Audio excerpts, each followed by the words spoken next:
बंदी छोड़ सतगुरु रामपाल जी परमेश्वर जी की जय हो।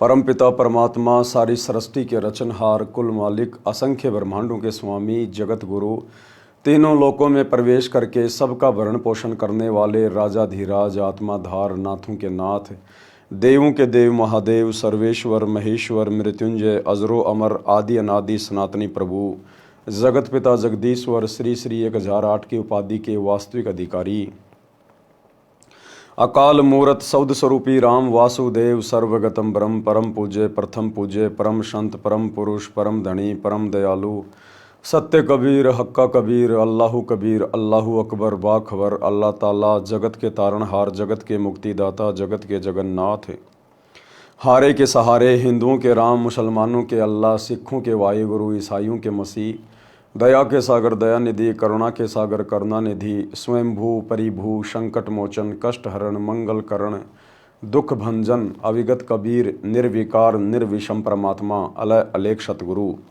आदि अनादि सतगुरु, असली मर्यादा पुरुषोत्तम, असली राम, असली कृष्ण, असली घनश्याम, असली मुरारी, राजाओं के राजा, महाराजाओं के महाराजा, शहनशाहों के शहनशाह, सम्राटों के सम्राट, भगवानों के भगवान, अल्लाहों के अल्लाह, प्रभुओं के प्रभु, मसीहाओं के मसीह, सच्चे वाहिगुरु, बाबाओं के बाबा, पीरों के पीर, सेठों के सेठ, जगत सेठ, सावड़सा सेठ, सर्वगुण संपन्न, अनंत कोटि कलाओं के स्वामी, अनंत कोटि ब्रह्मांडों के नायक, योगियों में महायोगी, ध्यानियों में महाध्यानी, सिद्धों में परम सिद्ध, ज्ञानियों में तत्व ज्ञानी, ब्रह्म ज्ञानी, महाज्ञानी, परम ज्ञानी, सर्वश्रेष्ठ ज्ञानी, विज्ञानी, युवा कबीर, समरथ कबीर, असमवात, अमित ओजा, सच्चे रहनुमा, करीम अल्लाह, सुभान अल्लाह, दुनिया के अंतिम पैगंबर, 8 सितंबर 1951 से गांव धनाना, जिला सोनीपत, हरियाणा, भारतवर्ष की पावन भूमि पे प्रकट रियल कल की भगवान, श्री नारायण साकार हरि, श्री बाबा साहेब, नूर अनंत परमात्मा,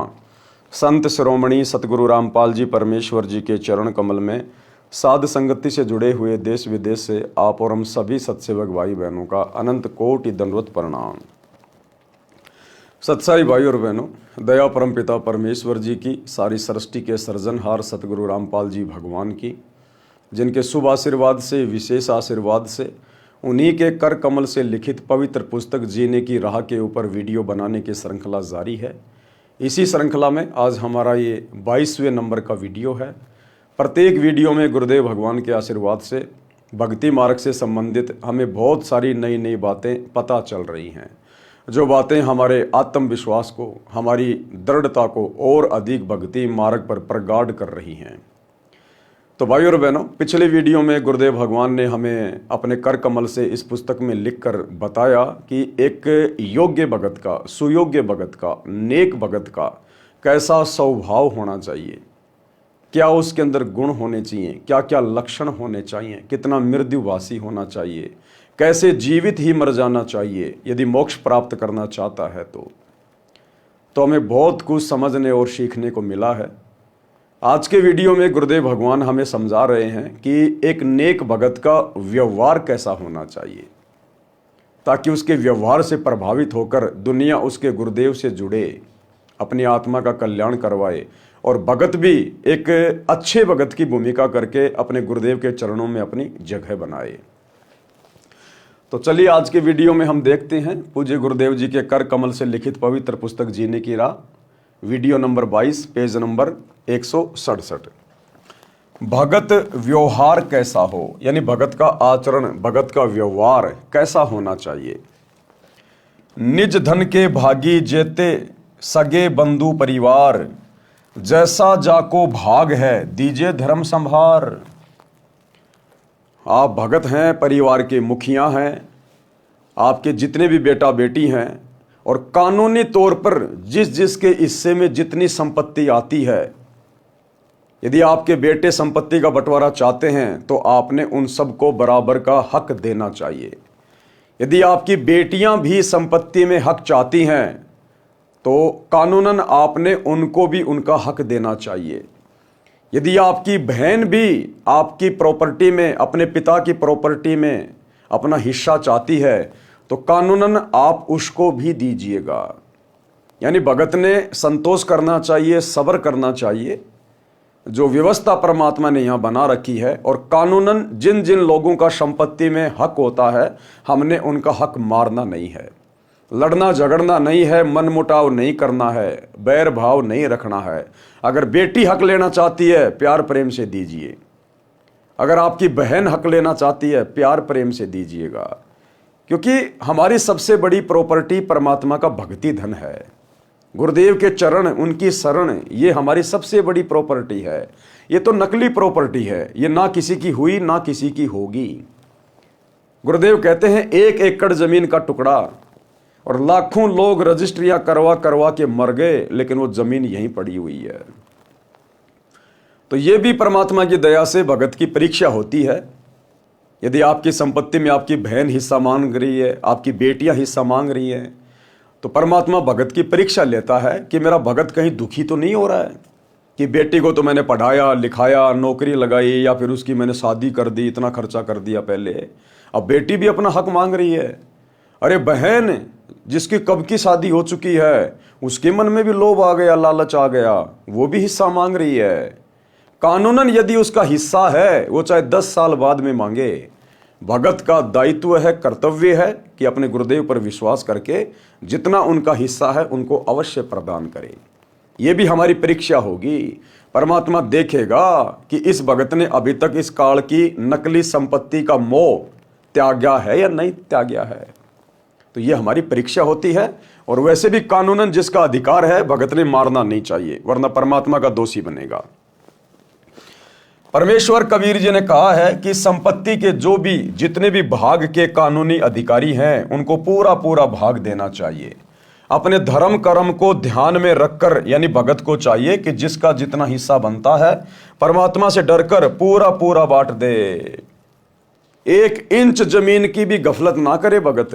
इतनी भी धोखाधड़ी अगर कर दी तो अंतर्यामी गुरुदेव से छुपा नहीं पाओगे। मन में भी कोई दोष नहीं रखना है, क्योंकि हमने तो यहां से पीछा छुटवाना है, सतलोक में जाना है। इसलिए जिसका जितना कानूनी हिस्सा बनता है, भगत ने बिल्कुल न्याय करना है। धर्म बोध पृष्ठ 184 का सारांश। कबीर खाट पड़े तब झकई, नैनन आवे नीर, यतन तब कछु बने नहीं, तनु व्याप मृत्यु पीर। भावार्थ, बूढ़ा होकर या रोगी होकर जब मानव चारपाई पर पड़ा होता है और आंखों में आंसू बह रहे होते हैं, उस समय कोई बचाव नहीं हो सकता। मृत्यु के समय होने वाली पीड़ा हो रही होती है। कहते हैं कि जो भक्ति नहीं करते उनका अंत समय महाकष्टदायक होता है। उसके प्राण सरलता से नहीं निकलते। उसको इतनी पीड़ा होती है जैसे 1,00,000 बिच्छुओं ने डंक लगा दिया हो। क्या कह रहे हैं गुरुदेव भगवान? अंतर्यामी परमात्मा, सारे विधि विधान से परिचित परमात्मा। जो भक्तिहीन प्राणी होता है, भक्तिहीन, वो चाहे कितना ही शुभ कर्म करे, कितना ही अच्छा आदमी हो, कितना ही बुरा आदमी हो, गरीब हो या निर्धन हो, अंत जब उसका समय आता है, यम के दूत आते हैं, तो कहते हैं शरीर छोड़ते समय उसको इतनी पीड़ा होती है जैसे 1,00,000 बिच्छू एक साथ डंक मार रहे हों। इतनी पीड़ा होती है मृत्यु के समय में भक्तिहीन प्राणी की। और जो भक्ति करते हैं, मर्यादा में रहते हैं, भक्ति केवल एक ही है वर्तमान में जो मोक्ष दिला सकती है, हर प्रकार की पीड़ाओं से मुक्ति दिला सकती है। सतगुरु रामपाल जी परमेश्वर जी की शास्त्र अनुकूल यथार्थ सत भक्ति जो आप और हम कर रहे हैं। तो कहते हैं सतगुरु से उपदेश लेने के बाद जो सत भक्ति करेगा, मर्यादा में रहेगा, उस आत्मा को अंत समय में इन पीड़ाओं का सामना नहीं करना पड़ेगा।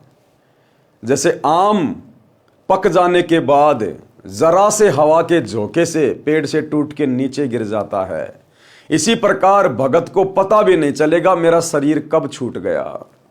जब भगत चाहेगा कि गुरुदेव आपका दास तैयार है, ले चलिए सतलोक, मालिक ले चलिए, उस समय भगत का शरीर छूटेगा। पता भी नहीं चलेगा भगत को कि मेरा शरीर छूट गया। सतलोक जाने के बाद पता चलेगा मैं तो सतलोक में आ गया। ये है इस सत भक्ति का प्रतिफल। परमात्मा ऋणचक भी दुख अपनी आत्मा को अंत समय में नहीं होने देगा। इसलिए हम भक्तों ने परमात्मा की प्रत्येक आज्ञा में रहते हुए और एक नेक व्यक्ति वाला आचरण करते हुए यहाँ अपना जीवन यापन करना है। किसी की संपत्ति में से हमने कोई भाग नहीं रखना है, बिल्कुल भी। और यदि आप उपदेशी हैं, आपकी शादी हो चुकी है, आप एक बेटी हैं या किसी की बहन हैं, तो आपने अपने पिता की संपत्ति में से किसी भी प्रकार से कोई अधिकार नहीं लेना है, क्योंकि आपके पिता ने अपनी जिम्मेदारी पूरी कर दी, आपकी रमेणी कर दी या आपकी शादी कर दी, आप अपने ससुराल में आ गई हैं। और यदि आपने उपदेश ले लिया है तो आपका भाई या आपका पिता चाहे अपने बच्चों को किसी प्रकार से संपत्ति बांट रहा है, उन बहनों ने बीच में जाके दखल नहीं देना चाहिए। उन बेटियों ने जाकर, जो उपदेशी हैं, उन्होंने अपने पिता से संपत्ति नहीं मांगनी चाहिए। हमने एक नेक और अच्छी आत्मा का किरदार निभाना है। हमने पिता की संपत्ति में अधिकार नहीं चाहिए। यदि आप बेटी हैं तो, यदि आप बहन हैं तो आपने अपने भाई की संपत्ति में अधिकार नहीं मांगना चाहिए।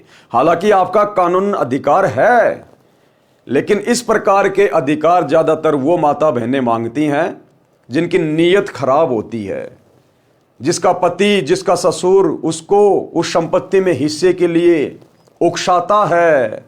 वो लोभी लालची व्यक्ति उसके कर्म फुड़वाते हैं। तो ऐसी गंदी नीयत की माता बहनें ही अक्सर अपने भाई की संपत्ति में या अपने पिता की संपत्ति में हिस्सा मांगती हैं। यदि आप उपदेशी हैं, सतगुरु रामपाल जी की शिष्या हैं, तो आप माता बहनों ने यह गलती भूलकर भी नहीं करनी है। कहते हैं जो भक्ति नहीं करते उनका अंत समय इतना महाकष्टदायक होता है, उनके प्राण सरलता से नहीं निकलते। उसको इतनी पीड़ा होती है जैसे 1,00,000 बिच्छू ने डंक लगा दिया हो।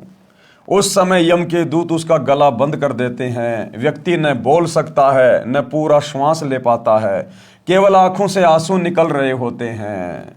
परिवार वालों को नहीं पता, परिवार वाले सोच रहे हैं तो शांति से पड़ा हुआ है, आराम से प्राण निकल गए। कहते हैं ना कि उसके तो बैठे बैठे के आराम से प्राण निकल गए। आराम से नहीं निकले, उसका शरीर यम के दूतों ने निष्क्रिय कर दिया। अंदर ही अंदर वो कितना रो रहा है, चिल्ला रहा है, उसकी श्वासें घुट रही है, दम घुट रहा है, वो पीड़ाओं को सहन कर रहा है। केवल आंखों से आंसू निकल रहे होते हैं। इसलिए भक्ति तथा शुभ कर्म जो ऊपर बताए हैं मानव को अवश्य करने चाहिए। और ये भक्ति तथा शुभ कर्म भाई सतगुरु रामपाल जी के शरण में आके ही हो सकते हैं। कबीर देखे जब यमदूतन को इत उत जीव लुकाए, महाभयंकर भेष लखी भयभीत हो जाए। अंत समय में भक्तिहीन प्राणी जो भक्ति नहीं करते, यम के दूतों को देखकर इधर उधर भागने का, छुपने का प्रयास करते हैं, लेकिन वो महाभयंकर शरीरों वाले, महाभयंकर वेशभूषा वाले, ऊपर भालू का मुंह है, लंबे लंबे दांत हैं, सींग हैं, नीचे शरीर इंसान के जैसा है, किसी का भेड़िए जैसा मुंह है, लंबे लंबे दांत हैं, उनके हाथों में भयंकर भयंकर हथियार हैं। कहते हैं उनको देख के फिर जीव बुरी तरह से भयभीत हो जाता है। यम के दूतों का भयंकर रूप होता है। मृत्यु के समय यमदूत उसी धर्म व भक्तिहीन व्यक्ति को ही दिखाई देते हैं। उसको देखकर भय के मारे वह प्राणी शरीर में ही इधर उधर छुपने की कोशिश करता है। कबीर भक्ति दान किया नहीं, अब रह काश की ओट, और मार पीट प्राण निकाल ही जम तोड़ेंगे होठ। कि समय रहते तो सतगुरु की भक्ति नहीं करी, गुरुदेव भगवान से दीक्षा नहीं ली, और अंत समय में जब यम के दूत तेरे मुख दर मारेंगे, तेरे होठ फोड़ेंगे, तुझे भयंकर पीड़ा देकर, तेरा श्वास रोककर तेरे प्राण निकालेंगे, अब उस समय क्या करेगा फिर तू। भावार्थ, ना गुरु किया, ना भक्ति और न दान धर्म किया, अब किसकी ओट में बचेगा। यम के दूत मारपीट करके प्राण निकालेंगे और बिना बेचारे चोट मारेंगे, जहां मन में आएगा वहीं मारेंगे। यानी बेरहम होकर पीट पीट कर तेरे होठ फोड़ेंगे। होठ फोड़ना, बेरहमी से पीटना, अर्थात निर्दयता से मारेंगे। उनको कोई दया धर्म की नाम की चीज नहीं है। उनकी ड्यूटी ये है कि जिसने सतगुरु की भक्ति नहीं की, मनुष्य जन्म प्राप्त करके, स्त्री या पुरुष का शरीर प्राप्त करके, जिसने सच्चे सतगुरु की सत भक्ति नहीं की, शास्त्र अनुकूल साधना नहीं की, शुभ धर्म कर्म नहीं किए, उसको इसी प्रकार से मारते पीटते, उसके होठ फोड़ते लाओ। उसके धर्म बोध पृष्ठ 185 186 पर सामान्य ज्ञान है। धर्म बोध पृष्ठ 187 का सारांश है। कबीर मान अपमान सम कर जाने, चाहे हमारी कोई इज्जत करे चाहे हमारी कोई बेइज्जती करे। यदि कोई नेक भगत होगा तो इज्जत प्राप्त करके उसके अंदर मान बढ़ाई नहीं आएगी, उसका सीना चौड़ा नहीं होगा, गर्व नहीं होगा। और यदि कोई अपमान करेगा तो उसको कोई दुख नहीं होगा किसी प्रकार का, क्योंकि उसको ज्ञान है कि भक्ति मार्ग में यदि तू किसी के सम्मान करने से खुश हो गया तो भी तेरे लिए नुकसानदायक है, और यदि तू अपनी बेइज्जती समझ के दुखी हो रहा है तो भी तुझे ज्ञान नहीं है, तो भी तू परमात्मा की नजरों में अभी कच्चा भगत है। तो कहते हैं कबीर मान अपमान सम कर जाने, और तजे जगत की आश, चार रहित संशय रहित हर्ष शोक नहीं ताश। भावार्थ, भगत को चाहे कोई अपमानित करे उस ओर ध्यान ना दे, उसकी बुद्धि पर रहम करे, और जो सम्मान करता है उस पर भी ध्यान ना दे। यानी किसी के सम्मानवश होकर अपना धर्म खराब ना करे, हानि लाभ को परमात्मा की देन मानकर संतोष करे। कबीर मार्ग चले अधोगति, चार हाथ माई देख, पर तिरिया पर धन ना चाहे, समझ धर्म के लेख। कि जो नेक भगत होगा, सच्चा भगत होगा, सतगुरु का भगत होगा, वो यदि रास्ते रास्ते जा रहा है तो उसकी नजर केवल कितनी होगी? चार हाथ तक की उसकी नजर होगी। यानी 6-7 फुट ही देखेगा वो सामने। 6-7 फुट देखकर चलने का मतलब है सामने से कोई माता बहन आ रही है तो उसकी तरफ नहीं देखेगा, उसके चेहरे की तरफ नहीं देखेगा। वो अपनी नजरें सीधी करके चलेगा, अपने रास्ते चलेगा नीची गर्दन करके। सामने वाली को महसूस भी नहीं होने देगा कि इसके मन में कोई दोष है क्या। इस प्रकार से भगत ने अपनी रहनी करनी को ठीक करके चलना होता है। भगत मार्ग पर चलते समय नीचे देखकर चले, यानी अपनी आंखों को, अपनी नजरों को, अपनी दृष्टि को बकवादों से दूर रखे। एक सभ्य इंसान की तरह, एक सभ्य नागरिक की तरह उसने व्यवहार करना चाहिए। भगत मार्ग पर चलते समय नीचे देखकर चले। भगत की दृष्टि चलते समय 4 हाथ यानी 6 फुट दूर सामने रहनी चाहिए। धर्म कर्म के ज्ञान का विचार करके पर स्त्री तथा पर धन को देखकर दोष दृष्टि ना डाले। हम जा रहे हैं रास्ते रास्ते, किसी की बढ़िया कोठी आ गई, हमने बार बार नहीं देखना उसको। बार बार देखेंगे तो काल प्रेरणा से मन में विचार उठेंगे, यार मेरे पास भी होनी चाहिए थी ऐसी कोठी। ऐसी कोठी बनाएंगे तो कितना पैसा लगेगा। तो काल फिर वो विचार ऑटोमेटिक शरीर में पैदा कर देगा। कोई बहन बेटी आ रही है, कैसी भी है, हमने उसकी तरफ ध्यान नहीं देना। अपना ध्यान परमात्मा के सुमरण में होना चाहिए, गुरुदेव के चिंतन मनन में होना चाहिए, भक्ति भाव में होना चाहिए। और हमने दोष दृष्टि से किसी बहन की तरफ नहीं देखना है, सामने वाले की चेहरे की तरफ नहीं देखना हमने, क्योंकि ये काल का षड्यंत्र है। हम देखेंगे तो मन में कहीं ना कहीं थोड़ा बहुत दोष ये जरूर पैदा करेगा। तो इसलिए गुरुदेव कहते हैं नीची गर्दन करके चलो। अब ये हर जगह बात फिट नहीं होती है। बहुत सारे भगत भाई बहन अपनी गाड़ी चलाते हैं, ड्राइविंग करते हैं, बाइक चला रहे हैं, कार चला रहे हैं, तो उनके लिए नहीं कहा परमात्मा ने कि 6 फुट ही देख के चलो। नहीं, वो 6 फुट देखेगा वो तो एक्सीडेंट हो जाएगा। परमात्मा ने कहा कि बकवाद की दृष्टि से नहीं देखना, भगत ने मन में दोष की दृष्टि से नहीं देखना। बाकी आप गाड़ी चला रहे हो, आपको तो 100 मीटर आगे देखना पड़ेगा, तो उसके लिए नहीं कहा गुरुदेव ने। यानी जब भी आप किसी माँ बहन की तरफ देखो, किसी पराये की संपत्ति की तरफ देखो, धन की तरफ देखो, तो आपके मन में बकवाद नहीं आनी चाहिए, आपकी नजरें बिल्कुल नीची होनी चाहिए। हम आराम से चल रहे हैं, हमने 100 मीटर देखने की जरूरत नहीं है। आराम से चलने वाला व्यक्ति आराम से 5, 6, 7, 8 फुट की दूरी तक देख के अपना काम आराम से चला सकता है। जो गाड़ी चला रहा है उसको तो भैया लंबा देखना पड़ेगा। तो इसलिए गुरुदेव के कहने का मतलब है हमने कुदृष्टि से, गंदी नजर से किसी के तरफ ध्यान नहीं देना है। कबीर पात्र कुपात्र विचार कर भिक्षा दान जो लेत, नीच अकर्मी सोम का दान महादुख देत। भावार्थ, संत यानी गुरु को अपने शिष्य के अतिरिक्त दान भिक्षा नहीं लेनी चाहिए। कुकर्मी तथा अधर्मी का धन बहुत दुखी करता है। पता नहीं उसने किस प्रकार से धन कमाया है, कितने पाप किए हैं, कोई कसाई है, कोई शराबी है, कोई मांसाहारी है। इसलिए कहते हैं कि संत ने भी संत ने भी केवल उन्हीं से दान धर्म लेना चाहिए जो उसके उपदेशी हैं। तो सोचिए भाई और बहनों, हम भगतों के लिए कितने जबरदस्त नियम होंगे। हमने तो भूल कर भी किसी का दान नहीं लेना चाहिए, भूल कर भी हमने किसी से पैसे नहीं लेने चाहिए। उधार लेने से भी भगत को बचना चाहिए सतगुरु की शरण में आने के बाद। ना जाने वो व्यक्ति क्या क्या कर्म करके धन कमाता है, उसके ऊपर तो 3 लोक का पाप है भार। पृष्ठ 188 पर सामान्य ज्ञान है। धर्म बोध पृष्ठ 189 पर। कबीर इंद्री तत्व प्रकृति से आत्म जान पार, जाप एक पल नहीं छूटे टूट न पावे तार। आत्मा को 5 तत्व से भिन्न जानो, शरीर आत्मा नहीं है, निरंतर सतनाम का जाप करें कि मैंने शरीर छोड़ के जाना है। ये शरीर मुझे केवल यहाँ भक्ति करने के लिए मिला है। मैंने अपने आत्मा को शरीर के माध्यम से भक्ति करके शक्ति युक्त करना है, मैंने इसको तैयार करना है। तो ज्यादा से ज्यादा ध्यान और समय परमात्मा की भक्ति में।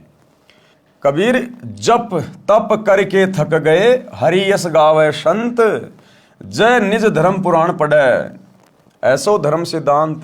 यदि भगत जाप करते करते थक जाए तो परमात्मा की महिमा की वाणी पढ़े।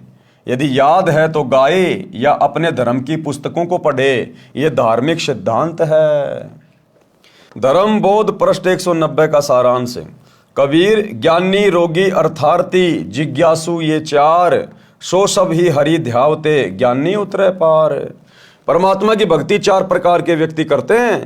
नंबर 1 ज्ञानी। ज्ञानी कौन होता है? ज्ञानी को विश्वास हो जाता है कि मानव जीवन केवल परमात्मा की भक्ति करके जीव का कल्याण कराने के लिए प्राप्त होता है।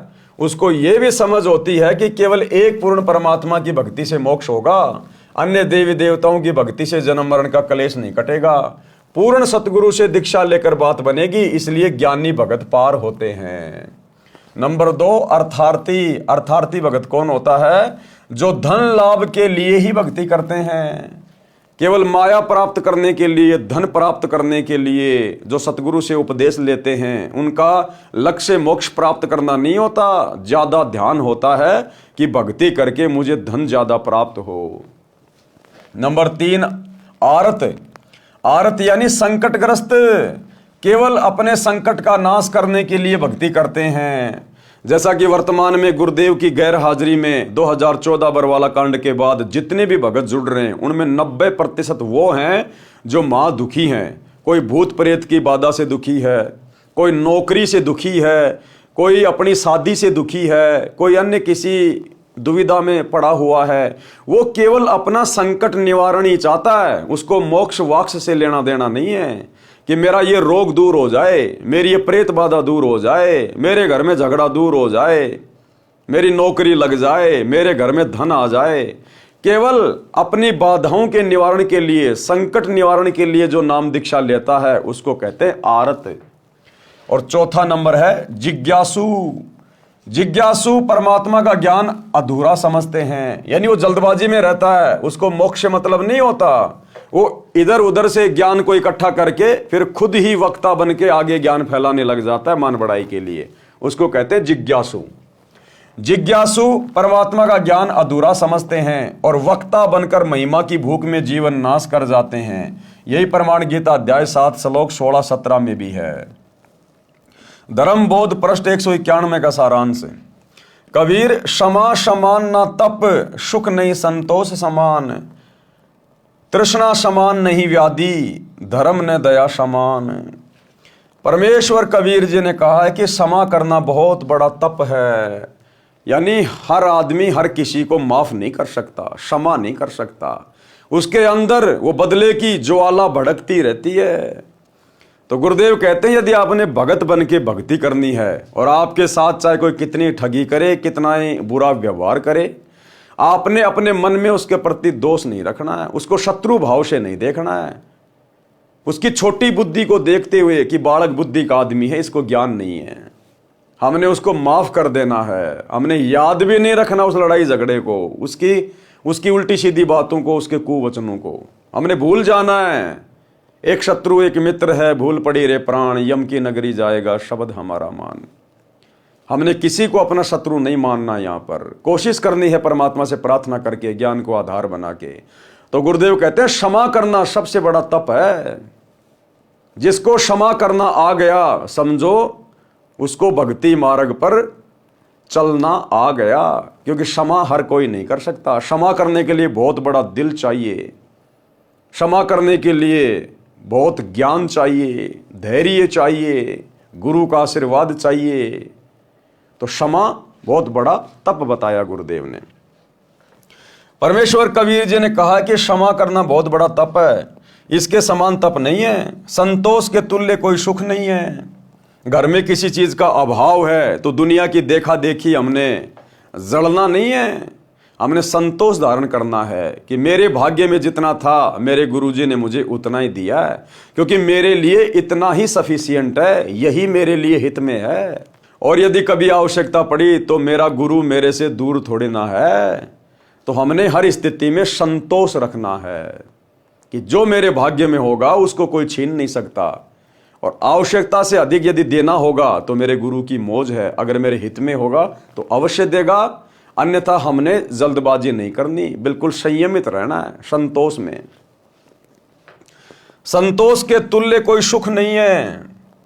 किसी वस्तु की प्राप्ति की इच्छा के समान कोई आपदा नहीं है। एक दूसरे की देखा देखी, मैं वो भी ले आऊं, मैं वो भी ले आऊं, लोगों की देखा देखी कंपटीशन में, तो कहते हैं उस इच्छा के बराबर कोई रोग नहीं है। वो इच्छा तुम्हें दिन रात घुन की तरह खाती रहेगी, काटती रहेगी। सुमरण करोगे तब भी वही बातें दिमाग में आएंगी, सत्संग सुनोगे तो भी वही बातें दिमाग में आएंगी। तो परमात्मा कहते हैं अपनी इच्छाओं के ऊपर भगत ने कंट्रोल रखना चाहिए, क्योंकि हमने भक्ति करनी है। और भक्ति करने के लिए हमने बड़े बड़े मकान की जरूरत नहीं, बड़ी बड़ी गाड़ियों की जरूरत नहीं है, संपत्ति की जरूरत नहीं है। मुंह में जुबान की जरूरत थी, वो परमात्मा ने दे दी। समस्त शरीर की जरूरत है, वो परमात्मा ने दे दिया। तो हमें तो वो संपत्ति मिलने जा रही है जिसकी हम कभी कल्पना भी नहीं कर सकते थे। इसलिए हमने यहाँ काल की नश्वर चीज़ों की हमने मन में इच्छा नहीं रखनी है। हमारे भाग्य में होगा तो गुरुदेव अवश्य देगा, भाग्य में नहीं है और यदि हमें आवश्यकता है तो भी हमारे गुरुदेव समर्थ हैं, अवश्य वो वस्तु हमें उपलब्ध करवाएंगे। इसलिए हर स्थिति में हमने संयमित होकर अपनी इच्छाओं पर कंट्रोल करके भक्ति मार्ग पर आगे बढ़ना चाहिए। किसी वस्तु की प्राप्ति की इच्छा के समान कोई आपदा नहीं है, और दया के समान धर्म नहीं है। दया समान धर्म नहीं है। जानवरों पर, पशुओं पर, पक्षियों पर, छोटे बच्चों पर गुरुदेव कहते हैं आपने दया भाव रखना चाहिए। सबके अंदर परमात्मा की आत्मा है, जो अपने से और के एक के पीठ पिछान, और भूखियां भोजन देत पहुंचेंगे परिवान। हमने सबके ऊपर दया भाव रखना है। कबीर योग के अंग 5 हैं। योग मानी भक्ति, भक्ति के 5 अंग हैं। संयम, मनन, एकांत, विषय त्याग, नाम रटन, होए मोक्ष निश्चिंत। ये 5 अंग हैं यदि भगत ने मोक्ष प्राप्त करना है तो।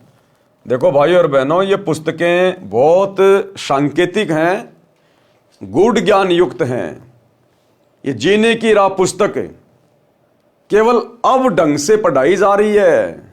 अभी तक सतगुरु रामपाल जी के किसी भी भगत ने इस जीने की राह पुस्तक को अपने जीवन में धारण करने के लिए नहीं पढ़ा।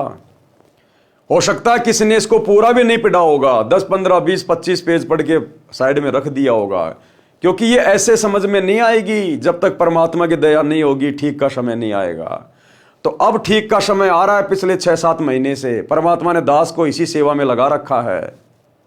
ये पुस्तक भगत भाई बहन दिन रात बांटते रहते हैं, 20 रुपए में जीने की राह, 20 रुपए में जीने की राह, लेकिन खुद भगत भाई बहन इन पुस्तकों को नहीं पढ़ते, और पढ़ेंगे तो उनके समझ में नहीं आएगी। वो गुरुदेव के कर कमल से लिखित शब्दों के पीछे के भाव को पकड़ नहीं पाएंगे, समझ नहीं पाएंगे। तो गुरुदेव ने साध संगति पे दया बख्शी है। अब देखो ये कितनी अनमोल पुस्तक है। लगभग 22 वीडियो, आज हमारा 22वां वीडियो है। अब बताइए प्रत्येक वीडियो में कितनी गहरी गहरी बातें हमें समझने को मिल रही हैं, हमारे अंदर कितना परिवर्तन आ रहा है। हम सोच रहे हैं कि हमने तो कुछ पता ही नहीं था, हम भक्ति जरूर कर रहे थे, भगत जरूर बने हुए थे, लेकिन भक्ति मार्ग में हमने किस प्रकार से रहना चाहिए, हमारा आचार विचार व्यवहार क्या होना चाहिए, वो अब पता चलता जा रहा धीरे धीरे इन पुस्तकों के माध्यम से। इतना अनमोल खजाना गुरुदेव ने इनमें छुपा रखा है। तो कहने का मतलब है दुनिया को भी ज्ञान बांटो, दुनिया को भी पुस्तकें बांटो, लेकिन यदि हम अपने गुरुजी के ज्ञान पे पहले अमल करेंगे तो हमारे द्वारा बांटा गया ज्ञान, बताया गया ज्ञान भी अन्य व्यक्तियों पर असर करेगा। तो अब वो ठीक का समय आया है, तो परमेश्वर धीरे धीरे इन पवित्र पुस्तकों के ऊपर वीडियो बनवा रहे हैं। तो गुरुदेव कहते हैं यदि आपने मोक्ष प्राप्त करना है इसी कलयुग की पिछली पीढ़ी में, तो आपने 5 चीजें बहुत ही ध्यान से अपने दिमाग में बैठा लेनी चाहिए। कौन कौन सी? भक्ति के 4 आवश्यक पहलू हैं। संयम, यानी प्रत्येक कार्य में संयम बरतना चाहिए। हर कार्य में भगत को संयम बरतना चाहिए। खाना खाने में संयम बरतना चाहिए। आवश्यकता से ज्यादा खाना खाएंगे, पेट भर भर के खाना खाएंगे, भूख नहीं है फिर भी खाना खाएंगे, टेस्ट के चक्कर में, मीठे के चक्कर में हमारा भजन नहीं बन पाएगा, शरीर टूटेगा, अंगड़ाई लेगा, नींद आएगी, श्वासें ढंग से ऊपर नीचे नहीं ले पाएंगे, तो सतनाम का जाप क्या खाक करेंगे। तो परमात्मा कहते हैं भगत ने भोजन करते समय, खाते पीते समय संयम रखना चाहिए। इतना ज्यादा भी मत खाओ कि भक्ति ना हो पाए, और इतना थोड़ा भी मत खाओ कि बार बार हमारे को भूख की याद आती रहे। फिर गुरुदेव कहते हैं धन के संग्रह करने में भी भगत को संयम बरतना चाहिए। परिवार की आवश्यकता से ज्यादा धन का संग्रह नहीं करना चाहिए। अगर आवश्यकता से ज्यादा धन संग्रह हो रहा है तो वो हमारे लिए नुकसानदायक है। गुरुदेव कहते हैं नौका में पानी भर जा और घर में बढ़ जा दाम, दोनों हाथ उलटियो यो ही शाणु काम। जिस प्रकार आप समुद्र में यात्रा कर रहे हैं और यदि आपकी जहाज में, आपकी नौका में अगर पानी भर गया, छेद हो गया, तो कहते हैं अगर जान बचानी है तो पानी को फटाफट फटाफट किसी भी पात्र से या अपने हाथों से पानी को बाहर फेंक, नहीं तो जहाज डूबेगी, तू भी डूबेगा।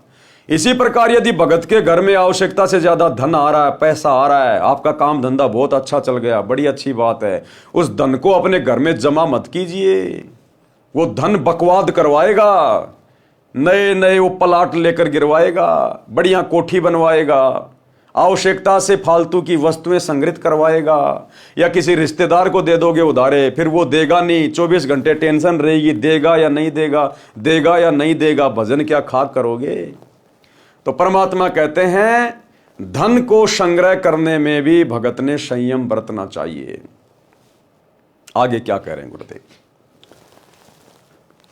संयम यानी प्रत्येक कार्य में संयम बरतना चाहिए। धन संग्रह करने में, बोलने में संयम बरतना चाहिए। परमात्मा कहते हैं तीर कमान से और बात जुबान से एक बार निकल गई वापस नहीं आएगी। और भक्तों के शब्दों का भक्ति मार्ग में बहुत ज्यादा महत्व होता है, क्योंकि ये सतभक्ति करने से, सतभक्ति मंत्रों का जाप करने से धीरे धीरे हमारे अंदर जुबान सिद्धि आनी शुरू हो जाती है। हम यदि कुछ बातें बोल देंगे, किसी को आशीर्वाद दे देंगे, किसी को कोई गाली गलौज कर देंगे, या किसी का कोई मतलब बुरा बोल देंगे, बद्दुआ दे देंगे, तो उसके ऊपर हमारे शब्दों का असर हो जाएगा। और यदि उसका कुछ भला हो गया या बुरा हो गया तो हमारी भक्ति नष्ट होगी। तो गुरुदेव कहते हैं भगत ने बोलने में भी संयम रखना चाहिए। संयम, आवश्यकता से ज्यादा नहीं बोलना और कम शब्दों का प्रयोग करना चाहिए बोलते समय, नहीं तो अपना सुमरण करता रहे। तो बोलने में भी संयम, खाने पीने में संयम, विषय भोगों में संयम रखें, यानी भगत को कम बोलना चाहिए। विषय भोगों में भी भगत ने संयम रखना चाहिए। यदि आप शादीशुदा हैं तो केवल अपनी स्त्री तक ही सीमित रहिए, और स्त्री तक भी आपने बहुत ज्यादा सीमित हो जाना है, क्योंकि अब आपको पता चलेगा कि एक तरफ तो हम श्री ब्रह्मा जी का जाप कर रहे हैं उसका ऋण उतारने के लिए, और दूसरी तरफ यदि हम आवश्यकता से ज्यादा विषय भोग में लगे रहेंगे तो ब्रह्मा जी का हमारे ऊपर ऋण चढ़ता रहेगा। इसलिए परमात्मा कहते हैं विषय भोग में भी संयम। और यदि आपको भक्ति मार्ग अच्छे से समझ में आ गया है कि भैया विषय भोग से पूरी तरह दूरी बनाए बिना हम एक सच्चे भगत नहीं बन सकते, गुरुजी हमारे हृदय में नहीं बैठ सकते, मेरा मोक्ष नहीं हो सकता, मैं एक सच्चा भगत नहीं कहला सकता, क्योंकि परमात्मा कहते हैं भग भोग्या भग उपचय, भग से बचा न कोई, और जय कोई भग से बचे भगत कहावे सोई। जो स्त्री मिलन से या पुरुष मिलन से दूर हटेगा वही असल में भगत कहलाएगा। भक्ति तो उसके बाद शुरू होगी। तो गुरुदेव कह रहे हैं आपने हर प्रकार से ज्ञान को आधार बनाकर और विषय भोग में भी संयम बरतना चाहिए, यानी भगत को कम बोलना चाहिए, विषय विकारों का त्याग करना चाहिए। देखो परमात्मा ने बोलने में केवल संयम बताया, ये नहीं कहा कि आपने बोलना त्याग देना, नहीं, बोलने में संयम बरतना चाहिए। धन के अर्जित करने में संयम रखना चाहिए। गुरुजी ने ये नहीं कहा कि धन कमाना त्याग देना चाहिए, नहीं, संयम रखना चाहिए। भोजन के खाने में संयम बरतना चाहिए, ये नहीं कहा गुरुजी ने कि भोजन को त्याग देना चाहिए। लेकिन जब बात आई विषय विकारों की तो गुरुदेव ये नहीं करे कि संयम रखना चाहिए। गुरुदेव कहते हैं उनको तो त्याग देना चाहिए, क्योंकि कामी क्रोधी लालची इनसे भक्ति ना होए, और भक्ति करे कोई शूरमा जात वर्ण कुल खोए। तो ऊपर जो परमात्मा ने कहा कि विषय भोग में संयम, यह शब्द उन आत्माओं के लिए है जो अभी साथ संगति से नहीं जुड़े हैं, जिनको अभी वास्तव में गुरुदेव की पहचान नहीं हो पाई है, जो इस ज्ञान को अभी हल्के में ले रहे हैं, जिनके संस्कार कमजोर हैं, उनके लिए परमात्मा ने ऊपर वाली लाइन में संयम बरतने के लिए कहा है। और जो साध संगति से जुड़ गए, जिनको पता चल गया कि हमने तो मोक्ष करवाना है, असंख्य जन्म हो गए कुतिया और कुतिया का गेम खेलते हुए, अब की बार तो हमने पूरी तरह से मोक्ष प्राप्त करना है, तो उनके लिए फिर गुरुदेव कह रहे हैं कि विषय विकारों का त्याग कर देना चाहिए। त्याग बिल्कुल जड़ से समाप्त कर दो, चाहे कितना ही सताएं। अगर ज्यादा विषय विकार हमें सताएं तो गुरुदेव ने पिछले वीडियो में उसका तरीका बताया कि या तो अपने गुरुजी का सुमरण शुरू कर दो या सत्संग सुनना शुरू कर दो। परमात्मा का भजन तथा परमात्मा की वाणी प्रवचनों का मनन करना अनिवार्य है, यानी खाली सत्संग सुनने मात्र से, शब्द सुनने मात्र से बात नहीं बनेगी। सत्संग सुनने के बाद फिर हमने 10-15 मिनट तक बैठ के हमने चिंतन करना चाहिए कि गुरुदेव ने सत्संग में क्या बताया, गुरुदेव ने ये बात क्यों बोली, इसके पीछे क्या संकेत है गुरुदेव का। हमने मनन करना चाहिए कि परमात्मा सतलोक से चलकर सतगुरु रूप में धरती पे आकर इतना संघर्ष क्यों कर रहे हैं, दिन रात हमारे लिए सत्संग क्यों कर रहे हैं, उनका तो कोई स्वार्थ भी नहीं है। मुझे मनुष्य जन्म क्यों मिला है, मेरे जीवन का लक्ष्य क्या है। तो गुरुदेव कह रहे हैं सत्संग सुनने के बाद भगत ने चिंतन मनन करना चाहिए, थोड़ा विचार करना चाहिए। खाली सत्संग सुनते सुनते रहने से बात समझ में नहीं आएगी। अगर चिंतन मनन करेंगे तो हम वो वस्तु प्राप्त कर लेंगे जो वस्तु हमें चाहिए। भक्ति में दृढ़ता, जैसे दही है, अगर दही में यदि हम मथेंगे नहीं, दही को यदि हम मथेंगे नहीं तो घी नहीं निकलेगा, घी नहीं निकल पाएगा। इसी प्रकार हमने सत्संगों को चिंतन मनन करके मथना है तो फिर उसमें सार वस्तु निकलेगी, हमारी रुचि भक्ति में बढ़ेगी। ऐसे साधना तथा मर्यादा पालन करने से मोक्ष निश्चित प्राप्त होता है। ये सतगुरु के वचन हैं, साध वचन पलटे नहीं चाहे पलट जाए ब्रह्मांड। जो फॉर्मूले हमें गुरुदेव भगवान बता रहे हैं, यदि हम उन फॉर्मूलों के अनुसार चलेंगे भक्ति मार्ग पर, हमें निश्चित सफलता प्राप्त होगी। ये सतगुरु का वचन है, साध वचन पलटे नहीं चाहे पलट जाए ब्रह्मांड। पूर्ण परमात्मा भगत की आयु भी बढ़ा देता है। ऋग्वेद मंडल 10 सूक्त 161 मंत्र 2 में कहा है कि पूर्ण प्रभु अपने भगत का रोग समाप्त कर देता है। यदि रोगी की आयु शेष नहीं, वह मृत्यु देवता के पास जाने वाला हो, तो भी परमात्मा उसको स्वस्थ करके 100% यानी 100 वर्ष यानी 100 वर्ष तक जीवन दे देता है, उसकी आयु वृद्धि कर देता है। पढ़ें कबीर सागर के अध्याय गरुड़ बोध से प्रमाण। अब देखो कितनी बड़ी बात कह दी गुरुदेव ने, और इसका प्रमाण भी दे दिया गुरुदेव ने कि ऋग्वेद मंडल में कहां लिखा हुआ है कि पूर्ण परमात्मा भगत की आयु बढ़ा देता है। और गुरुदेव ने हजारों की संख्या में भगत भाई बहनों की आयु बढ़ाई हुई है। अब देखो भाई बहनों, यहां ना कोई हॉस्पिटल का जिक्र है, ना कोई डॉक्टर का जिक्र है, ना कोई दवाई का जिक्र है, ना कोई मशीनों का जिक्र है, ना कोई हॉस्पिटल का जिक्र है। साफ साफ लिखा है कि पूर्ण परमात्मा जब धरती पर सतगुरु रूप में आता है और जो उसकी शरण में आ जाता है, तो वो परमात्मा अपने साधक की, विधिवत साधक कौन होता है? जो प्रत्येक मर्यादा में रह के, गुरु की आज्ञा में रह के जो भक्ति करता है, उस विधिवत साधक की आयु भी बढ़ा देता है। अगर उसके भाग्य में मृत्यु है तो उसकी आयु भी बढ़ा देता है। अब ये आयु हॉस्पिटल नहीं बढ़ा सकती, दुनिया का कोई डॉक्टर नहीं बढ़ा सकता। और यदि भगत को कैसा भी रोग हो गया हो, परमात्मा उसके रोग को भी अपने सत भक्ति मंत्रों से, अपने आशीर्वाद से समाप्त कर देता है। गुरुदेव को अपने भक्तों का रोग ठीक करने के लिए हॉस्पिटल की जरूरत नहीं पड़ती, ऑपरेशन करने की जरूरत नहीं पड़ती, मेडिसिन की जरूरत नहीं पड़ती। तो सोचिए, वर्तमान में गुरुदेव की गैर हाजिरी में सतलोक आश्रम धनाना में जो 3 एकड़ जमीन में 3 मंजिला हॉस्पिटल का कार्य शुरू कर दिया गया है, क्या यह हमारे गुरुदेव भगवान के भक्ति विधान के अनुसार है? अगर हम भक्ति करेंगे तो परमात्मा क्या नहीं करेगा? फिर हॉस्पिटल की आवश्यकता कहां है? और यदि हॉस्पिटल की भी जरूरत पड़ जाए भगत को, तो दुनिया भर में लाखों हॉस्पिटल हैं, वहां जाके एडमिट होइए, अपना इलाज करवाइए, अपने गुरुजी से प्रार्थना करिए और साथ में अपनी भक्ति भी करते रहिए, परमात्मा दया करेंगे। आश्रमों में हॉस्पिटल खोलने का तो कोई मतलब ही नहीं बनता, कोई विधान ही नहीं बनता। ये टोटल काल प्रेरणा है, परमात्मा के विधान के खिलाफ है। अरे भक्ति में दृढ़ता लेके आओ ना, अपने गुरुजी पे विश्वास करना सीखो ना। या तो परमात्मा रोग को निकट नहीं आने देगा, और आ गया तो आपको नुकसान नहीं देगा, फिर आपका चीरा फाड़ा नहीं होने देगा परमात्मा, ऑपरेशन नहीं होने देगा। कितने इंटरव्यू है ऐसे। एक छोटा सा इंटरव्यू जिसमें परमात्मा बता रहे हैं कि आने वाले समय में ये जितने भी मीडिया चैनल हैं, टीवी चैनल हैं, अगर ये परमात्मा के सत्संग नहीं चलाएंगे तो धक्के से चलेंगे, धक्के से। इनके ना चाहते हुए भी हमारे सत्संगी चलेंगे इन टीवी चैनलों पर, ये चाहे कितना ही जोर लगा लेना, क्योंकि ये टेक्नोलॉजी परमात्मा ने दी है, इंसान की बस की बात नहीं है। परमात्मा ने जिस कार्य के लिए टेक्नोलॉजी दी है वही कार्य होगा आने वाले समय में। ये लगाएंगे समाचार की सीडी और चलेगी सत्संगों की सीडी, ये कितना ही जोर लगा लेना, कितना ही।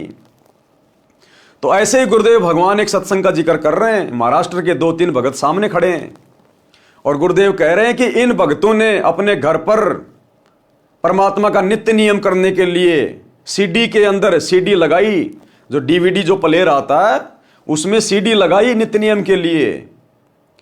तो सीडी प्लेयर चला ही नहीं, सीडी अंदर गई नहीं, मुंह खुला हुआ है, और टीवी में नित्य नियम चालू हो गया, गुरुदेव का सत्संग चालू हो गया।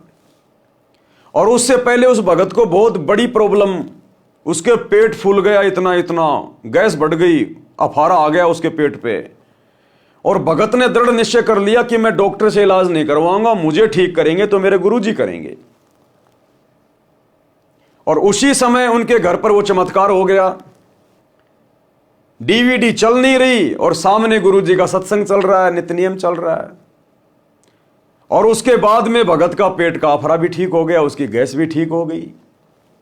उसने आश्रम में गुरुजी से प्रार्थना लगवाई, फोन किया आश्रम के नंबर पे, जिस समय गुरुजी सतलोक आश्रम बरवाड़ा में थे, और अपनी समस्या बताई और कहा कि गुरुजी से कहना कि मैं दवाई तो बिल्कुल भी नहीं लूंगा, हॉस्पिटल में तो बिल्कुल भी नहीं जाऊंगा, मेरे को मरना मंजूर। तो गुरुदेव के पास में प्रार्थना लगी, तो गुरुदेव ने जवाब दिया कि ठीक है भाई, अगर भगत का इतना दृढ़ विश्वास है तो परमात्मा कौन सा दूर है। फिर उसके बाद तुरंत वो घटना घट गई, डीवीडी प्लेयर बंद है, उनके हाथ में सीडी है और टीवी पे गुरुजी का सत्संग चल रहा है। तो उस भगत के दृढ़ विश्वास को देखकर गुरुदेव ने उस घर में जाके प्रकट होना पड़ा, उस टीवी के माध्यम से। वो चमत्कार, उन्होंने उसके फोटो वाटो खींचे, आश्रम में भेजे, गुरुजी को दिखाए कि गुरुजी ऐसा चमत्कार हुआ। लेकिन वो भगत समझ नहीं पाए कि यह चमत्कार क्यों हुआ। अब समझ में आएगा वो चमत्कार क्यों हुआ। क्योंकि जो इतनी दृढ़ आत्मा होती है, जो इतना दृढ़ भगत होता है, उस भगत का पेट फूल गया, भयंकर मरने जैसी हालत, लेकिन भगत ने दृढ़ निश्चय कर लिया कि मैं दवाई नहीं खाऊंगा, ठीक करेंगे तो मेरे गुरुजी करेंगे, मर जाऊंगा कोई दिक्कत नहीं। और आश्रम में प्रार्थना लगा दी। उधर से गुरुजी का जवाब आया कि ठीक है भाई, जब भगत को इतना विश्वास है तो भगवान कोई मरने देता है क्या? भगवान कौन सा दूर है? ठीक है बेटा, परमात्मा दया करेंगे। उसके तुरंत बाद उन्होंने गुरुजी का सत्संग सुनने के लिए टीवी ऑन करना चाहा, डीवीडी प्लेयर में सीडी लगानी चाहिए, तो सीडी बंद है, डीवीडी उनके हाथ में, और टीवी में गुरुजी सत्संग करने आ गए। उन्होंने फोटो वाटो खींचे, वीडियोग्राफर बुलवाया, तो परमात्मा उस भगत की दृढ़ता को देखकर उसके रोग को ठीक करने के लिए, उसको विश्वास दिलाने के लिए परमात्मा उस टीवी में प्रकट हो गए। तो फिर गुरुदेव ने बताया कि आने वाले समय में परमात्मा इसी प्रकार से चमत्कार करेगा। ये टीवी चैनल वाले अगर हमारे सत्संग नहीं चलाएंगे तो धक्के से चलेंगे, जबरदस्ती चलेंगे, ये रोक नहीं पाएंगे, मजबूरन फिर इनको चलाने पड़ेंगे। तो एक छोटा सा सत्संग जो हमारे विश्वास को बढ़ाएगा, सुनिए। डीवीडी प्लेयर ये उसकी तरह लैपटॉप की तरह होता है, आजकल ये नया चल पड़ा ये, और इसमें सीडी नहीं थी, सीडी निकाल रखी थी। सुबह का नित्यनेम ये इन्होंने निकाल रखी थी, चलानी थी। जैसे सुबह का नित्यनेम करके वो निकाल दी जाती है, फिर रमैणी की लगाते हैं, फिर श्यामना आरती की लगाते हैं, आरती की रख रखी थी। तो सुबह लाइट आई नहीं, आरती वाली निकाल दी, नित्यनेम लगाना था, लाइट नहीं थी इनके पास, जैसा इन्होंने मुझे बताया। और काम लग गया अपने अपने पे, लाइट आनी नहीं, फिर देखो कब क्या होगा। इतने में अपने आप लाइट से इसका कनेक्शन भी काट रखा था, इसका इस सीडी प्लेयर का लाइट में नहीं लगा रखा था कि लाइट है ही नहीं, जो फायदा क्या। थोड़ी सी देर में अपने आप नित्यनेम शुरू हो गया। बोलो बाप बताएंगे कैसे हुआ। मैं पे लेके हुआ था और थोड़ी देर के बाद में सब पे तो 3 दिन से मेरा बहुत एकदम तकलीफ देने को चल रहा था। ये कह रहा है कि मेरे पेट में तकलीफ थी कई दिन से। 3 दिन से और अफारा आया हुआ था, पेट में फूला हुआ था, पेट तंग हो रहा था यो घना। बहुत तंग, और ऐसा थोड़ा भी चला है ना तो भी ऐसा हिला भी तो भी बहुत दुखता था। तो मैं ऐसे ही एक औरत ने बताया कि भाई आपके पास में पैसा ना हो तो हम आपको पैसा देंगे, आप दवा खाने जाओ। तो हमने बताया कि भाई हम 3 दिन तक तो नहीं जाने वाले, क्योंकि हमारे को ये गुरुजी की वजह से नहीं जाते आते दवाखाने में, हम आप ऑटोमेटिक खुद ही अच्छे हो जाएगा। तो बोले नहीं, बोले पैसा ले लो। बोले तो उसने 200 रुपये दिया तो हम रख लिया, हमारे पास में तो पैसा था ही, लेकिन हमारे को दवाखाना नहीं जाने का था। अभी सीढ़ी चालू होने की वजह से फिर हम क्या क्या कि इधर फोन लगा दिए गुरुजी के पास में। अभी गुरुजी के पास में फोन लगाने के बाद में इधर से ऐसा बताया गया कि आपको ऐसा हो रहा है तो कोई सामने वीडियो वाला कभी हो तो उसको बुला के लाओ और उससे 2 कॉपी खिंचवा लो। हम वीडियो वाले के पास में जाके उसको ला के 2 कॉपी खिंचवाए तो वीडियो वाला आते समय हमें ये बता रहा है कि आपका कोई जादू टोना तो नहीं। बोले ये जादू टोना नहीं है, ये गुरुजी है, अभी हम नए किए। तो बोलिए किधर के गुरुजी? तो हमने बताया उनको कि हरियाणा के गुरुजी है, हम उधर जाते। अभी हमारा एक बच्चा है वो भी पहले से उधर है, तो उसका भी वैसा ही था, वो भी ठीक हो गया। इसीलिए हम नहीं जाने वाले थे दवाखाने में, हमारे को गारंटी था कि अभी परमात्मा हमारे को ठीक कर देंगे। इसी वजह से हम ऐसे ही लेटे रहे।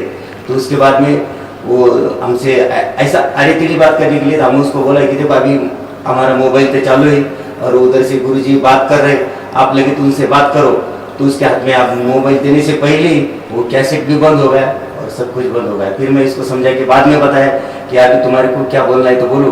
तुम कॉपी खिंचवाने के बाद पहले ही अगर से पूछते तो अगर ये बंद हो जाता हम आपको कुछ कह नहीं पाते, बोलो क्या बोलने का है। तो परमात्मा को पाने का तरीका ऐसा है, आप श्रद्धा निष्ठा अगर से भाव से परमात्मा का ध्यान रखोगे तो हर भक्त के सामने परमात्मा हर समय खड़े होते हैं, लेकिन आपको परमात्मा का जो है रूप पहचान नहीं जा पा सकते। अभी परमात्मा आपके पास में हर टाइम आके जा सकते हैं, यह भी हमारे को गारंटी हुआ है। बोलो सतगुरु। किसी के ऊपर भरोसा ये नहीं रखने का हमारा ये होता नहीं है, लेकिन आप परमात्मा को अगर से पहचान सको तो हर इंसान ऐसा ही होगा और इसको कभी ये दिक्कतें आने वाली नहीं है और इसकी हर मुसीबतें हर समय परमात्मा दूर करते रहेंगे, यह हमें गारंटी हुआ है। बोलो सतगुरुदेव सत साहिब। इसका कहने का भाव ये है, इसके पेट में तकलीफ थी, कई दिन से चल रहा था और औषधि ये नहीं लेना चाहता था कि वे गुरुजी ठीक करेंगे। इन्हें फ़ोन किया था, अब भक्तों से यहाँ संपर्क हुआ तो पूछ लेते हैं भी ऐसे ऐसे उनको तकलीफ़ है कि वो कह रहा है दवाई तो मैं लूँगा नहीं, गुरुजी ना ब्योंत है दवाई लेने का। तो हम कह देते हैं भाई विश्वास रख भगवान पर, जब इतना विश्वास है तो प्रभु कौन सा दूर है। तो उसी समय इन्होंने, ये लेटा हुआ था, लाइट थी नहीं, नित्यनेम चलाते थे ये लाइट से, तो अपने आप वो यो चल पड़ा, रखा मेज पे न्यू का न्यू, ऐसे ऐसे था ये, अपने आप चल पड़ा। तो ये भाग कर वहाँ से, ये जहाँ रह रहे हैं वहाँ से काफ़ी दूर, कितनी दूर था वो कैमरे वाला? आधा किलोमीटर दूर गए, उस कैमरे वाले को बुला के लाए कि तुम फोटो खींचो। तो उसने भी आकर देखा कि बगैर लाइट के और बगैर सीडी के, और ये बोल रहा है, चित्र भी चल रहा है उसमें, चित्र चल रहा था इसमें, वो न्यू का न्यू एज इट इज, जो सीडी वाला, सीडी में जो नित्यनेम में जो दास का चित्र आता है वो न्यू का न्यू सारा चल रहा है, सीडी इसमें है नहीं।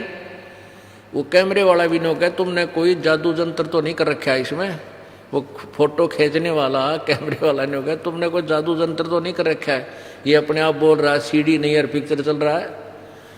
तो उसके तुरंत बाद इसका वो पेट का अफारा गड़बड़ वो भी ठीक हो गया, कति स्वस्थ हो गया। ये परसों आए हैं परमात्मा के दरबार में, बोलो सतगुरुदेव। ये किस दिन की बात है? तो ये अभी हमारे उसके 8 दिन पहले की बात। हाँ, अभी 7-8 दिन पहले की बात है, यानी आज 10 दिन पहले की बात है इनके साथ ये घटना घटी। पुण्यात्माओं, कहने का तात्पर्य ये है हमारा कि परमात्मा अपने बच्चों को इतना विश्वास दिला देता है कि मैं जो चाहे सो कर सकता हूँ। ऐसे ही परमात्मा से को प्राप्त ये पुण्यात्मा आदरणीय गरीबदास जी कहते हैं, सतगुरु जो चावे सो कर ही, 14 कोट दूत जम डर ही, ऊत भूत जम त्रास निवारे, और चित्रगुप्त के कागज पाड़े। बोलो सतगुरुदेव की जय। तो भाई और बहनों, इस प्रकार से जो आत्मा अपने गुरु पर, अपने परमात्मा पर दृढ़ विश्वास करके भक्ति मार्ग पर चलती है, तो परमात्मा फिर उन आत्माओं से दूर नहीं है। तो गुरुदेव भगवान कह रहे हैं कि परमात्मा अपने भगत की आयु भी बढ़ा देता है। अगर भगत की मृत्यु होनी हो, परमात्मा 100 साल की उम्र प्रदान कर देगा, 100 साल की उम्र, चाहे कैसा ही रोग हो, गुरुदेव उसको स्वस्थ कर देगा, स्वस्थ। तो बताओ फिर ये आश्रमों में हॉस्पिटल खोलने का आदेश क्या हमारे गुरुदेव भगवान देंगे? कभी नहीं। तो उसके लिए गुरुदेव हमें एक कथा सुना रहे हैं, गरुड़ जी की कथा, कि किस प्रकार से परमात्मा ने भगत की उम्र बढ़ाई। अध्याय गरुड़ बोध का सारांश। देखो भाई और बहनों, हम पहले भी इसको पढ़ चुके हैं कबीर सागर के सरलार्थ में, बहुत सी बार गुरुदेव ने भी अपने सत्संगों में जिक्र किया है। लेकिन ये कथाएं हैं, सत्य कथा है, ये अमर कथा है, और हमारे गुरुदेव के मुख कमल से उच्चारित हैं, उनके हाथों से लिखी हुई हैं। तो इन कथाओं को हम जितना पढ़ेंगे, जितनी बार भी पढ़ेंगे, सुनेंगे, तो हम पुण्य के भागी होते चले जाते हैं, क्योंकि ये सत्य शब्द हैं, अमर शब्द हैं, परमात्मा के हाथों से लिखे हुए शब्द हैं। तो इससे हमारे को पुण्य प्राप्ति होती है, हमारे शुभ संस्कार बनते हैं। अध्याय गरुड़ बोध का सारांश। कबीर सागर में 11वां अध्याय गरुड़ बोध पृष्ठ 65-625 पर है। परमेश्वर कबीर जी ने धर्मदास जी को बताया कि मैंने विष्णु जी के वाहन पक्षी राज गरुड़ जी को उपदेश दिया। किसने?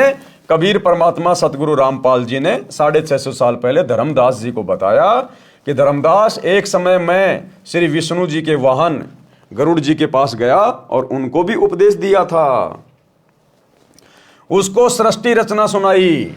आज भी हमें गुरु जी सबसे पहले सृष्टि रचनाएं सुनाते हैं। उसको सृष्टि रचना सुनाई। अमर लोक की कथा, सत्य पुरुष की महिमा सुनकर गरुड़ देव अचंभित हुआ, जैसे आप और हम अचंभित हुए कि ऐसा निर्मल ज्ञान, ऐसा अमर ज्ञान आज तक हमने कभी स्वप्न में भी नहीं सुना था। अपने कानों पर विश्वास नहीं कर रहे थे, मन मन में विचार कर रहे थे कि मैं आज यह क्या सुन रहा हूं, मैं कोई स्वप्न तो नहीं देख रहा हूं, मैं किसी अन्य देश में तो नहीं चला गया हूं। जो देश और परमात्मा मैंने सुना है वह जैसे मेरे सामने चलचित्र रूप में चल रहा है। यानी जैसे जैसे गुरुदेव भगवान गरुड़ जी को कथा सुना रहे थे, तो गरुड़ के मन में कल्पनाएं बन रही थी कि ऐसा सतलोक है, ऐसे मकान है, ऐसे विमान है, इतने सुख हैं। तो साथ में गरुड़ जी कल्पना करते जा रहे थे। जब गरुड़ देव इन ख्यालों में खोए थे तब मैंने कहा, किसने? कबीर परमेश्वर सतगुरु रामपाल जी भगवान ने। देखो यहां क्या लिखा हुआ है, तब मैंने कहा। लिखने वाले कौन हैं? सतगुरु रामपाल जी। तो संकेत करते हैं परमात्मा। तब मैंने कहा, हे पक्षीराज, क्या मेरी बातों को झूठ माना है? चुप हो गए हो? प्रसन्न करो। यदि कोई शंका है तो समाधान कराओ। यदि आपको मेरी वाणी से दुख हुआ है तो क्षमा करो। मेरे इन वचनों को सुनकर खगेश यानी पक्षीराज गरुड़ की आंखें भर आई और बोले कि हे देव, आप कौन हैं? क्या बोला गरुड़ कबीर परमात्मा से कि आप कौन हैं? आपका उद्देश्य क्या है? यानी आप ये कथा मुझे क्यों सुना रहे हो? आपका मकसद क्या है? इतनी कड़वी सच्चाई बताई है जो हजम नहीं हो पा रही है। भाई और बहनों, इसलिए गुरुदेव कहते हैं कि तुम विशेष आत्मा हो, तुम्हारे समान तो ब्रह्मा विष्णु महेश भी नहीं है। आप और हमारे लिए कहते हैं गुरुदेव, क्योंकि जो अधिकारी आत्मा होती है वो आत्मा गुरुदेव से कड़वी सच्चाई सुनकर, ये अमर ज्ञान सुनकर, ऐसा नहीं है कि वो हजम नहीं कर पाएगी, फर्क ही नहीं पड़ेगा उस भगत को, और एक क्षण में सारी मर्यादा तोड़ देगा समाज की, तिनके की तरह तोड़ के फेंक देगा। जो अधिकारी भगत होता है उसको ऐसा नहीं लगेगा कि ऐसी बातें क्यों बोल रहे हैं, देवी देवताओं का अपमान क्यों कर रहे हैं, हमारे हिंदू धर्म की तोहिन क्यों कर रहे हैं, कबीर कौन सा भगवान हो गया, ब्रह्मा विष्णु महेश को छोटा बता रहा है। इस प्रकार के सवाल जवाब वही आत्मा करेगी, उसी के मन में ये उठक पटक आती है जो आत्मा पिछले संस्कारों से कमजोर होती है। अन्यथा गुरुदेव ने बताया, ज्ञानकार गाम का तो चमका सा होता है। जो परमात्मा की युगों युगों से भक्ति करती हुई आ रही आत्मा होती है ना, जो पूर्णतः मोक्ष की अधिकारी होती है, वो आत्मा ज्यादा सवाल जवाब नहीं करती। वो तो उन सत्संगों को सुनकर ऐसा समझेगी कि जैसे मैंने पहले सुन रखा है, आज किसी ने मेरी धूल हटा दी है, वो जाड़ा हटा दिया है। जो अज्ञान का जाड़ा, अज्ञान की धूल मेरे दिमाग में पड़ी हुई थी, उसको तो तुरंत स्वीकार हो जाएगा कि जो संत जी कह रहे हैं बिल्कुल सत्य है। कोई सवाल जवाब नहीं, कोई मन में दोष नहीं, तुरंत नाम दीक्षा लेगा और अपनी भक्ति करेगा। लेकिन गरुड़ जी को थोड़ा सा अटपटा लगा कि इतनी कड़वी सच्चाई बताई है जो हजम नहीं हो पा रही है। जो आपने अमरलोक में अमर परमेश्वर बताया है, यदि ये सत्य है तो हमें धोखे में रखा गया है। यदि ये बात असत्य है तो आप निंदा के पात्र हैं, अपराधी हैं। यदि सत्य है तो गरुड़ आपका दास खास है, और यदि ये बात सत्य है तो ये गरुड़ विष्णु का वाहन आज ही आपका दास बनने को तैयार है। परमेश्वर कबीर जी ने धर्मदास जी को बताया कि मैंने कहा, हे गरुड़ देव, जो शंका आपको हुई है ये स्वाभाविक है, परंतु आपने संयम से काम लिया, ये आपकी मानता है। गुरुदेव ने कहा कि आपने इस सृष्टि रचना को, मेरे ज्ञान को आपने ध्यान से सुना, ये आपकी महानता है। क्योंकि सतगुरु रामपाल जी परमेश्वर जी का सतज्ञान, तत्व ज्ञान समझने के लिए धैर्य की आवश्यकता पड़ती है। तो कहते हैं वो आत्मा महान होती है जो पहले पूरी बात को सुनती है, पूरी कथा को सुनती है, पूरी सृष्टि रचना को जो सुन लेगा, कहते हैं वो महान आत्मा है। सुनेगा तभी तो समझ में आएगा। परंतु आपने संयम से काम लिया, ये आपकी महानता है। परंतु मैं जो आपको अमर पुरुष तथा सत्यलोक की जानकारी दे रहा हूं वह परम सत्य है। अब जिस समय गरुड़ जी के पास में कबीर परमात्मा गए तो ये नहीं कहा कि मैं ही अमर पुरुष हूं, मैं ही सत्य पुरुष हूं। गरुड़ सुनता भी नहीं, क्योंकि सबके दिमाग में यही बैठा हुआ कि परमात्मा तो निराकार है, परमात्मा किसी के सामने थोड़ी आता है, दिखाई थोड़ी देता है। तो हर बार ये कबीर भगवान सतगुरु रामपाल जी इसी विधि का प्रयोग करते हैं, अपने आप को छुपाते हैं, केवल अपने आप को एक गुरु साबित करते हैं, और अमर पुरुष कह के, सत्य पुरुष कह के, कबीर भगवान कह के अपने से अन्य को परमात्मा बताते हैं ताकि आत्माएं ज्ञान को सुने। तो जिस प्रकार से आज गुरु जी अपने आप को छुपा के कि मैं तो कबीर जी का दास हूं, कबीर जी का भेजा हुआ प्रतिनिधि हूं, कबीर जी तो परमात्मा है, आज भी गुरुदेव उसी विधि का प्रयोग कर रहे हैं। क्योंकि 21 ब्रह्मांड में चाहे कोई गरुड़ देव हो, चाहे ब्रह्मा विष्णु महेश हो, चाहे पृथ्वी का प्राणी हो, सब के सब जीव हैं, सबकी जीव बुद्धि है। ये कड़वी सच्चाई इतनी आसानी से जीव स्वीकार नहीं करता। इसलिए गुरुदेव अपने आप को परमात्मा से अन्य बताकर और ये ज्ञान हम तक पहुंचाते हैं। परंतु आपने संयम से काम लिया, ये आपकी महानता है। परंतु मैं जो आपको अमर पुरुष तथा सत्यलोक की जानकारी दे रहा हूं वह परम सत्य है। मेरा नाम कबीर है, मैं उसी अमरलोक का निवासी हूं। ये नहीं कहा कि मैं भगवान हूं, मैं परमात्मा हूं। क्या कहा? मेरा नाम कबीर है और मैं उसी अमरलोक का निवासी हूं, कि मैं उसी अमरलोक में, उस अमर पुरुष के लोक में रहने वाला हूं। मैं वहीं से चल के आया हूं। जैसे 650 साल पहले भी तो यही कहा करते थे कि मेरा नाम कबीर है और मेरे को सत्य पुरुष ने भेजा है। तो गरुड़ को भी तो यही कहा कि मेरा नाम कबीर है और मैं उसी सतलोक से चल के आया हूं, मैं वहीं का निवासी हूं। ये नहीं कहा कि मैं ही हूं वो परमात्मा, वो तो आगे जाके बताएंगे गरुड़ को। मेरा नाम कबीर है, मैं उसी अमरलोक का निवासी हूं। आपको काल ब्रह्म ने भ्रमित कर रखा है, यह ज्ञान ब्रह्मा विष्णु तथा शिव जी को भी नहीं है। आप विचार करो गरुड़ जी, जीव का जन्म होता है, आनंद से रहने लगता है, परिवार विस्तार होता है, उसके पालन पोषण में सांसारिक परंपराओं का निर्वाह करते करते वृद्ध हो जाता है। जिस परिवार को देख देख कर अपने को धन्य मानता है, उसी परिवार को त्याग कर संसार छोड़कर मजबूरन जाना पड़ता है। स्वयं भी रो रहा है, अंतिम श्वास गिन रहा है, परिवार भी दुखी है। ये क्या रीति है? क्या ये उचित है? गरुड़ देव बोले, हे कबीर देव, ये तो संसार का विधान है। जन्मा है तो मरना भी है। परमेश्वर जी ने कहा कि क्या कोई मरना चाहता है? क्या कोई बूढ़ा होना पसंद करता है? गरुड़ देव का उत्तर था, नहीं।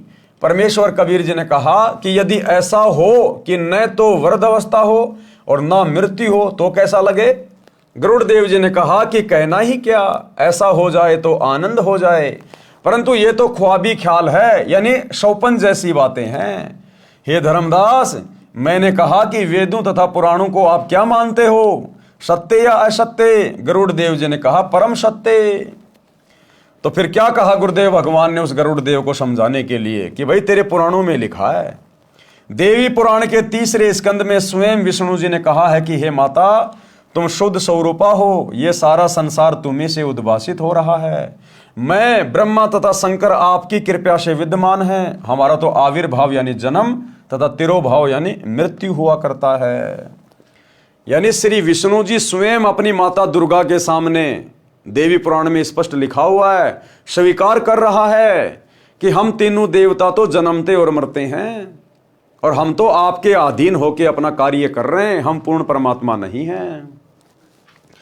परमेश्वर कबीर जी के मुख कमल से ऐसे पुख्ता प्रमाण, सटीक प्रमाण सुनकर गरुड़ देव चरणों में गिर गए, अपने भाग्य को सराहा और कहा कि जो देव सृष्टि की रचना ब्रह्मा विष्णु महेश तथा दुर्गा देव तथा निरंजन तक की उत्पत्ति जानता है, वह ही रचनहार परमेश्वर है।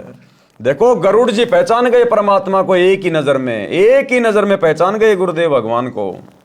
और क्या कहा गरुड़ जी ने कि जो देव ये सृष्टि रचना जानता हो, ब्रह्मा विष्णु महेश की जन्म और मरण बता दे, कहते हैं वो तो खुद सृष्टि का रचनहार ही हो सकता है। तो एक बार में सृष्टि रचना सुनकर, थोड़े बहुत प्रमाण परमात्मा के मुख से सुनकर, और गरुड़ भी पहचान गया तुरंत, वो पक्षी भी पहचान गया, आप और हम तो इंसान हैं, इंसान सर्वश्रेष्ठ योनि है ये। और 30 साल हो गई, आज भी हम गुरुजी को नहीं पहचान पा रहे कि हमारे गुरुजी ही सृष्टि के रचनहार हैं, कुल के मालिक हैं, सब कुछ हैं। और बार बार गुरुजी ने जोर दे के बताना पड़ रहा है कि बच्चों पहचान लो मैं कौन हूं, बच्चों पहचान लो मैं कौन हूं। हिसार जेल से आए हुए विशेष संदेश में गुरुदेव ने क्लियर कर दिया। अब इससे ज्यादा और कैसे बताएंगे कि वे कौन है। गुरुदेव ने कहा कि उत्तर दक्षिण पूर्व पश्चिम क्यों फिरदा दाने दाने नू, सर्व कला सतगुरु साहिब की हरि आए हरियाणे नू। कि भाई वो परमात्मा गरीबदास जी के समय आए और आज तुम्हारे सामने प्रत्यक्ष प्रकट है, पहचान सको तो पहचान लो। सुनिए छोटा सा सत्संग। तो क्या बताते हैं, उत्तर दक्षिण पूर्व पश्चिम फिरता दाने दाने नो, और सर्व कला सतगुरु साहिब की हरि आए हरियाणे। गरीबदास जी के समय आए तेरी बारे भाई प्रगट सामने थारे, पहचाने जात पहचान लियो। गरीबदास जी के समय आए तेरी बारे भाई प्रगट सामने थारे, पहचाने जात पहचान लियो। गरीबदास जी के समय आए तेरी बारे भाई प्रगट सामने थारे, पहचाने जात पहचान लियो। तो भाई और बहनों, गरीबदास जी के समय कौन आए थे? कबीर जी जिंदा बाबा के रूप में। और गुरुदेव कह रहे हैं कि वो ही आज तुम्हारे सामने प्रकट है, पहचान सको तो पहचान लो। तो आज हमारे सामने कौन प्रकट है? सतगुरु रामपाल जी प्रकट हैं। तो कौन हुए सतगुरु रामपाल जी? वो ही गरीबदास जी के गुरु, वही कबीर परमात्मा है, यही है जिंदा बाबा। अब इससे ज्यादा गुरु जी और कैसे समझाएंगे? अरे गरुड़ को तो इतना भी नहीं बताया कि मैं परमात्मा हूं। गरुड़ तो केवल उनके ज्ञान को सुनकर समझ गया कि ये ज्ञान जो ब्रह्मा विष्णु महेश को भी नहीं है, जिनको पूरी दुनिया भगवान मान के पूज रही है, जो उनकी भी जन्म और मृत्यु को बता दे और सतलोक का ज्ञान दे दे, अमरलोक का ज्ञान दे दे, भाई वो तो खुद सृष्टि को रचने वाला ही हो सकता है। और हम रहे गधे के गधे, बिचली पीढ़ी वाले। आज भी उस कागज के टुकड़े को, नकली कबीर की दाढ़ी मूछ वाली फोटो को भगवान मान के पूज रहे। फूटे भाग मारे। जिंदा कबीर सामने खड़ा है और मुर्दा कबीर को पूज रहे हैं। जून के महीने में कबीर प्रकट दिवस मना के। अरे जिंदा को पूजो, सतगुरु रामपाल जी को पूजो, और कैसे कहेंगे कि मैं परमात्मा हूं? तो क्या कहा गरुड़ जी ने? गरुड़ ने अपने भाग्य को सराहा और कहा कि जो देव सृष्टि की रचना ब्रह्मा विष्णु महेश तथा दुर्गा देवी तथा निरंजन तक की उत्पत्ति जानता है, वह ही रचनहार परमेश्वर है। यानी वो ही सारी सृष्टि को रचने वाला परमेश्वर है। आज तक किसी ने ऐसा ज्ञान नहीं बताया। क्या आज तक किसी ने ऐसा ज्ञान बताया धरती पर? सतयुग से लेकर वर्तमान समय तक नहीं बताया। यदि किसी जीव को पता होता, चाहे वह ऋषि महर्षि भी है, तो अवश्य कथा करता। मैंने बड़े बड़े मंडलेश्वरों के प्रवचन सुने हैं। कौन कह रहा है? गरुड़ जी। किसी के पास ये ज्ञान नहीं है। क्या धरती पर आज सतगुरु रामपाल जी के अलावा किसी भी आचार्य, शंकराचार्य, मंडलेश्वर के पास ये ज्ञान है? नहीं है। तो गुरुदेव हमारी आंखें खोल रहे हैं इस प्रकार की बातें बोलकर कि नादानो, आज तुम्हारे गुरु के अलावा धरती पर यह ज्ञान किसी मंडलेश्वर के पास नहीं है, किसी आचार्य शंकराचार्य के पास नहीं है। तो तुम भी गरुड़ की तरह अपनी आंखें खोलो और अपने गुरु को परमात्मा मानो, हृदय से स्वीकार करो। इनको वेदों तथा गीता का भी ज्ञान नहीं है। किनको? मंडलेश्वरों को। आप स्वयं को छुपाए हुए हो। गरुड़ क्या बोला? आप स्वयं को छुपाए हुए हो। इसी प्रकार कबीर परमात्मा सतगुरु रामपाल जी ने वर्तमान कलयुग की बिचली पीढ़ी में अपने आप को छुपा रखा है। इसलिए गुरुदेव कहते हैं कि मैं तो कबीर जी का दास हूं, कबीर जी का भेजा हुआ प्रतिनिधि हूं। तो आप और हमारी आंखें खोलने के लिए गुरुदेव ये बातें लिख रहे हैं यहां पर कि नादानो, अब तो समझो कम से कम। अरे पक्षी भी समझ गए, तुम इंसान होके नहीं समझ पा रहे कि तुम्हारा गुरु क्यों अपने आप को सन 1994 से कबीर का दास कहकर खुद को छुपाकर तुम्हारे को सत्संग दे रहा है। तो गरुड़ बोला, आप स्वयं को छुपाए हुए हो, मैंने आपको पहचान लिया है। क्या कह रहे हैं? मैंने आपको पहचान लिया है, कृपया करके मुझे शरण में ले लो परमेश्वर। सब ने पहचान लिया, बस हम ही निकम्मे बच गए। अरे 300 साल पहले अर्जुन सरजुन ने भी पहचान लिया अपने गुरु को। जब वही कबीर जी गरीबदास जी के रूप में आए तो अर्जुन सरजुन ने भी पहचान लिया था। लेकिन आप और हम निकम्मे नहीं पहचान रहे। 90% अभी भी केवल चंद आत्माओं ने, सत्सेवकों ने पहचाना है। 650 साल पहले अर्जुन सरजुन के गुरु थे कबीर जी, और किसी कारण से वो रह गए। जब उनकी परीक्षा हुई वो फेल हो गए। तो गुरुदेव ने कहा कि तुम मेरे इस शरीर से पार नहीं हो सकते, अब तुम 250 साल इंतजार करो, और 250 साल के बाद ऐसे ऐसे मैं गरीबदास जी के रूप में आऊंगा, उस समय तुम्हें अपनी शरण में लूंगा। तो 650 साल पहले मगर से परमात्मा तो चले गए, अर्जुन सरजुन रह गए। परमात्मा ने उनको लंबी उम्र का आशीर्वाद दे दिया था, 250 साल तक वो जीवित रहे। फिर जब गरीबदास जी के रूप में वही कबीर परमात्मा छुड़ानी में प्रकट हुए, छुड़ानी में आए, उस समय शौपन के माध्यम से उन्होंने अर्जुन को बताया कि मैं आ चुका हूं, तुम आ जाओ, दीक्षा ले लो। उसके बाद अर्जुन छुड़ानी में गए और उन्होंने गरीबदास जी से दीक्षा ली। और उसके बाद परमात्मा ने क्या लिखा शब्द में, अर्जुन ने पहचान लिया, छुड़ानी में दर्शन आन किया। कि अर्जुन ने गरीबदास जी के रूप में अपने कबीर गुरु जी को पहचान लिया कि ये तो हमारे गुरु जी हैं, कबीर जी जो गरीबदास जी के रूप में आ गए। अरे तो अर्जुन ने भी पहचान लिया अपने गुरु जी को जब दूसरी बार आया गुरु जी उनके सामने। और अब दूसरी बार हमारे सामने आए हैं गुरु जी, वही कबीर भगवान सतगुरु रामपाल जी। हम नहीं पहचान पा रहे, अर्जुन ने पहचान लिया, गरुड़ पक्षी ने पहचान लिया, तो हम कौन से दिन पहचानेंगे फिर? तो भाई और बहनों, पहचानेगा वही जो बिरला होंगे।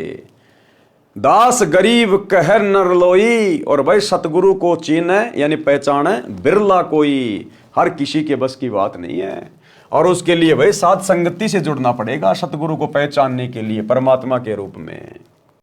अर्जुन ने पिछान लिए, छुड़ानी में दर्शन किए। अर्जुन ने पहचान लिया, छुड़ानी में दर्शन की। रानी नंदन हमने जान लिए, बल राम पिता जनाया है। भक्ति की भिक्षा दे, मीद कटोरा लाया है। सत कबीर दवारे, तेरे पैक दास भिखारी आया। तो क्या कहा गरुड़ जी ने, आप स्वयं को छुपाए हुए हो, मैंने आपको पहचान लिया है, कृपया मुझे शरण में ले लो परमेश्वर।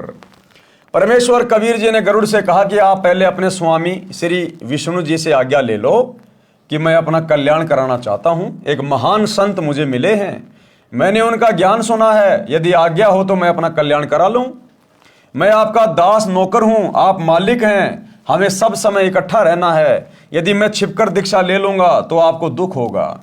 गरुड़ ने ऐसा ही किया, विष्णु जी से सब बात बताई। श्री विष्णु जी ने कहा, मैं आपको मना नहीं करता, आप स्वतंत्र हैं, आपने अच्छा किया, सत्य बता दिया, मुझे कोई ऐतराज नहीं है।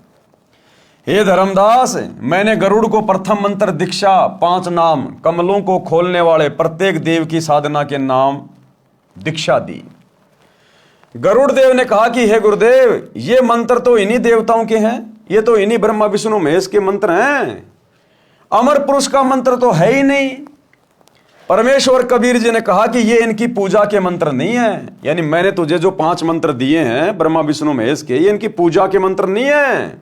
ये इन देवताओं को अपने अनुकूल करके इनके जाल से छूटने की चाबी है, इनके वशीकरण मंत्र हैं ये देवता हमें यहाँ की भौतिक सुख सुविधा प्रदान करते रहेंगे यदि हम इनके नाम का जाप करते रहेंगे, तो इनकी साधना करते रहेंगे। तो जैसे मजदूर अगर मजदूरी करता रहेगा, फैक्ट्री में काम करेगा, तो मालिक मजदूरी देता रहेगा। हम उस मालिक की पूजा नहीं कर रहे, हम तो मेहनत कर रहे हैं और मेहनत के बदले हमें वो पैसा दे रहा है। तो गुरुदेव ने कहा कि ये 5 मंत्र इन देवी देवताओं के जो मैंने तुम्हें दिए हैं, ये इनकी पूजा नहीं है, ये इनकी साधना है। साधना में पूजा में रात दिन का अंतर होता है। ये इनके वशीकरण मंत्र हैं। जैसे भैंसे को आकर्षित करने के लिए यदि उसको भैंसा भैंसा करते हैं तो वह आवाज करने वाले की ओर देखता तक नहीं। जैसे कुत्ते को कुत्ता कुत्ता कहेंगे वो नहीं देखेगा, भैंसे को भैंसा भैंसा कहेंगे वो नहीं देखेगा। अगर उनसे लाभ लेना है, उनको वश में करना है, आकर्षित करना है, तो उनका एक मूल मंत्र है, बीज मंत्र है। भैंसे को धीरे से कह दो उर्र, तुरंत कान खड़े करके देखेगा कौन पुकारा मुझे, क्योंकि उस शब्द से वो आकर्षित होता है, वो उसका बीज मंत्र है। कुत्ते को कुत्ता कुत्ता कहो, कोई असर नहीं पड़ेगा। धीरे से बोल दो त्योल त्योल, तुरंत आपकी तरफ आकर्षित हो जाएगा, पूंछ हिलाने लग जाएगा, क्योंकि वो मजबूर है उस मंत्र के वशीभूत होकर आपके निकट आने के लिए। तो गुरुदेव ने कहा कि वैसे तुम जय गणेश देवा, जय दुर्गा, ओम नमः विष्णु देवाय नमः, ओम नमो विष्णु देवाय नमः, तुम कितना ही करते रहो, ये तो खाली इनके शरीर के नाम है, इनकी पहचान है, इनके मूल मंत्र अलग हैं जो मैंने तुम्हें दे दिए 5 मंत्र के रूप में। जब तुम इनका जाप करोगे तो ये तुरंत आकर्षित होंगे, लाभ देने के लिए मजबूर हो जाएंगे, ये तुम्हारी सुरक्षा करने के लिए। तो वो 5 मंत्र जो गरुड़ जी को दिए, वही 5 मंत्र तो आप और हम भगत भाई बहनों को गुरुदेव दीक्षा में दे रहे हैं। हमें तो वरन उससे 2 मंत्र और ज्यादा दे रहे हैं गुरुदेव, हमें तो 7 मंत्र दे रहे हैं। गरुड़ को तो केवल 5 ही मंत्र दिए थे, क्योंकि उस योनि में मोक्ष नहीं हो सकता। मोक्ष के लिए तो धरती पर मनुष्य शरीर स्त्री या पुरुष का प्राप्त करना पड़ेगा। तो केवल गरुड़ के अंदर भक्ति का बीज डालने के लिए, उसकी उस योनि को छुड़वाकर उसको मनुष्य योनि देने के लिए और आगे की पूरी भक्ति देने के लिए परमात्मा ने उसको शरण में लिया था। तो क्या कहा गुरुदेव ने, जैसे भैंसे को आकर्षित करने के लिए यदि उसको भैंसा भैंसा कहते हैं तो वह आवाज करने वाले की ओर देखता तक नहीं। जब उसका वशीकरण नाम पुकारा जाता है, हुर्र, तो वह तुरंत प्रभाव से सक्रिय हो जाता है, आवाज करने वाले की ओर दौड़ा आता है। आवाज करने वाला व्यक्ति उससे अपनी भैंस को गर्भ धारण करवाता है। इसी प्रकार आप यदि श्री विष्णु जी के अन्य किसी नाम का जाप करते रहे, वे ध्यान नहीं देंगे। जैसे लोगों ने किताबें बना रखी है, विष्णु सहस्त्रनामा, विष्णु के 1000 नाम, लोग रटते रहते हैं उसके 1000 नाम, कुछ नहीं होगा। 0/0, समय खराब, श्वासें खराब, व्यर्थ में थूक बिलो रहे हो। वैसे को वैसा वैसा करते रहो, जोटा जोटा करते रहो, मोटा मोटा करते रहो, काला काला करते रहो, नहीं देखेगा। उसका वशीकरण मंत्र जाप करो, धीरे से तुरंत कान खड़े करेगा। तो इन देवी देवताओं के नाम की कितनी माला फेरते रहो भाई और बहनों, मंदिरों में मस्जिदों में जाते रहो, तीर्थों पे जाते रहो। 0/0, समय खराब, धन खराब, श्वासें बर्बाद।